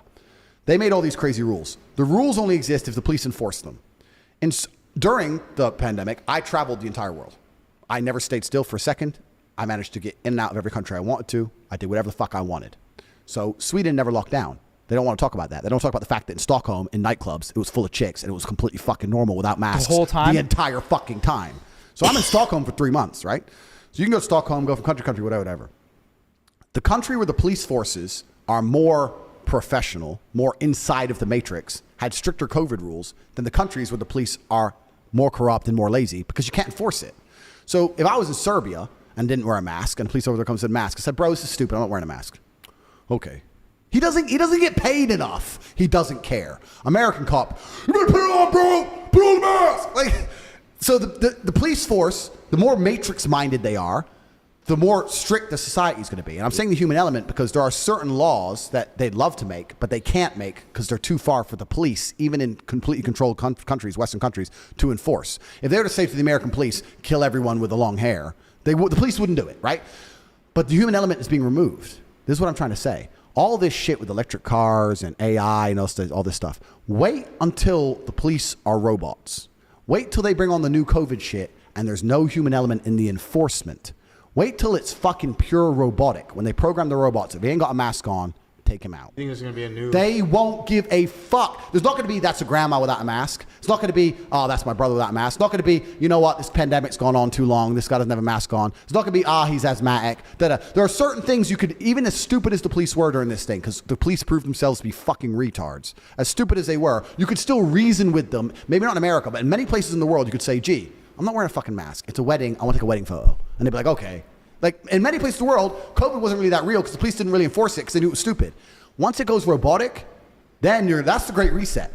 And here, do you know how they're going to do it?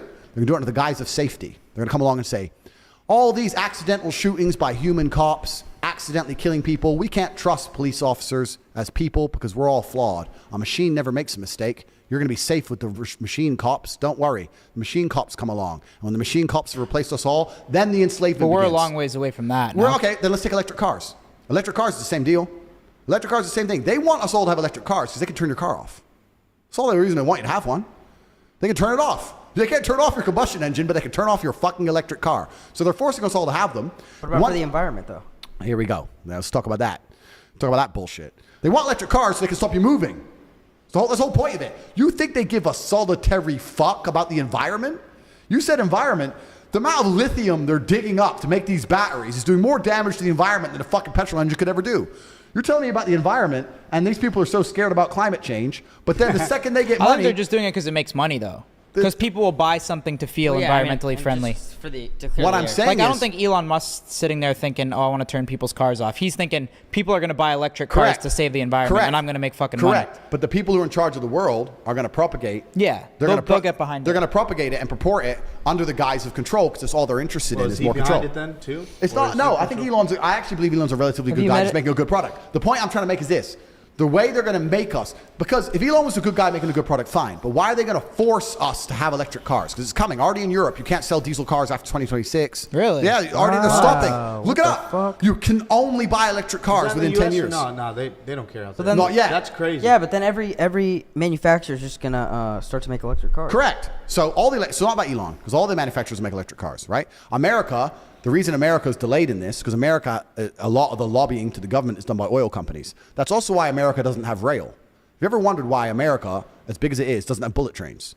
Doesn't have what? Like bullet trains, like China or Japan. They have bullet trains. They have 300 mile per hour trains that are never late for even a single second. America would be perfect for that, but they don't have it because big oil comes along, lobbies the government, makes sure all the rail projects are shut down, so you have to drive your ass on the freeway, on these huge freeways, which is good for the oil companies, for the gasoline. So that's a side note. So that's why it's delayed in America, because the big oil's involved. But if you look at Europe, most European countries are already starting to say you have to have an electric car. You can still drive your petrol car, but you have to buy an electric car or a hybrid by 2026. Lamborghini's just gone hybrid. Aston Martin's new car is a hybrid. Even the supercar companies are going hybrid because they know they're going to have to, right? And they're doing this under the guise of climate change. What did I say earlier about the Trojan horse? We care about the planet, climate change. The Trojan horse inside of that is we're going to control you. We're going to stop you eating as much meat. We're going to stop you flying around on planes. You're going to have an electric car that we can control, and we know exactly where it goes and we can turn it off. We're going to stop you doing X, Y, Z for the environment. But the people who are in charge of the world who purport this shit, are they flying on economy planes or are they flying on jets? Jets. They're flying on jets. When they get rich and they're so scared about sea levels, they buy a nice big mansion on the water. You ever notice that? Dude, I thought the sea was coming, but you want a fucking mansion on the beach. You're not very scared of it now, are you? And they'll also have armed guards and say that people can't have guns. Can't have guns. So this is what I'm saying. All of these things that the Matrix purports, it's all fucking bullshit because the people who actually fucking involved in purporting it are not concerned by it on any level. And they're going to come along to you and say, for the environment, don't eat meat, drive your electric car on Tuesdays, it's the only day it's going to turn on. Fuck you, you're a peasant, you're a slave, you're a peon. That's what you are and that's what you'll be. If you try and go to the protest about being a slave, we will shut your electric car off. Fuck you. Fuck yeah. Slavery's coming. And if you resist too much, the kill bots are going to turn up to your house, fucking drag you to Gulag Center number 7. That's the future of humanity. We're living in one of the last free times. Sounds I believe. fucking lit. It's coming. Right. It's coming. Mind fucking, yeah. Well, should we wrap? Andrew Tate, you're the fucking man, bro. Yeah, you're the man. Thanks. Thanks This for is hanging great. out. This was by Episode. far, how long was this, boys? Like 2.5 hours. 2.5 You're the hours. fucking man, bro. We usually go for like 1:15, right? Yeah. This was great, though. This was amazing. This is Bro, awesome. You're the bro. man. I'm warmed up now, so we can do another one sometime. Yeah, let's Yeah. do it. So Thank what's you. good? Good What's good for the rest of the week? Is there anything we should do? Like, I want to fucking. Well, can we kick it for a little bit? We'll smoke a cigar out there and talk about it? Yeah, we Yeah. can sit a cigar. We can sit with a cigar. Let's chill. I'll get you guys. I'll speak to some of my friends in Croatia and get you guys a list of cool shit to do. Yeah. Oh, yeah. Because I'll be on the boat, but Yeah. I'll give you a list of shit to do, Let's places do to it. go, that kind of stuff. All right, man. You're the All fucking right, man. Thank Andrew you. Tate. That was lit. Yeah, that was Crazy fucking shit. lit. Let's Thank you, go, bro. bro. You're the man. Thank you. Bro. Thank you. All right, that pod was fucking hilarious. Andrew Tate, that guy's just a straight up comedian, man. Love him or hate him, the guy's hilarious. Just a reminder again, the high value male shirts, fire shirts, we're gonna be rocking them. They're on fullsend.com live right now. Very, very limited stock, so go to fullsend.com. Thank you guys for all the support on the podcast. This was a huge episode. We came all the way to Croatia for this. And then Monday, NELK video. We're gonna go party with Andrew Tate right now. So get ready for the NELK video Monday. Love you boys. See you soon.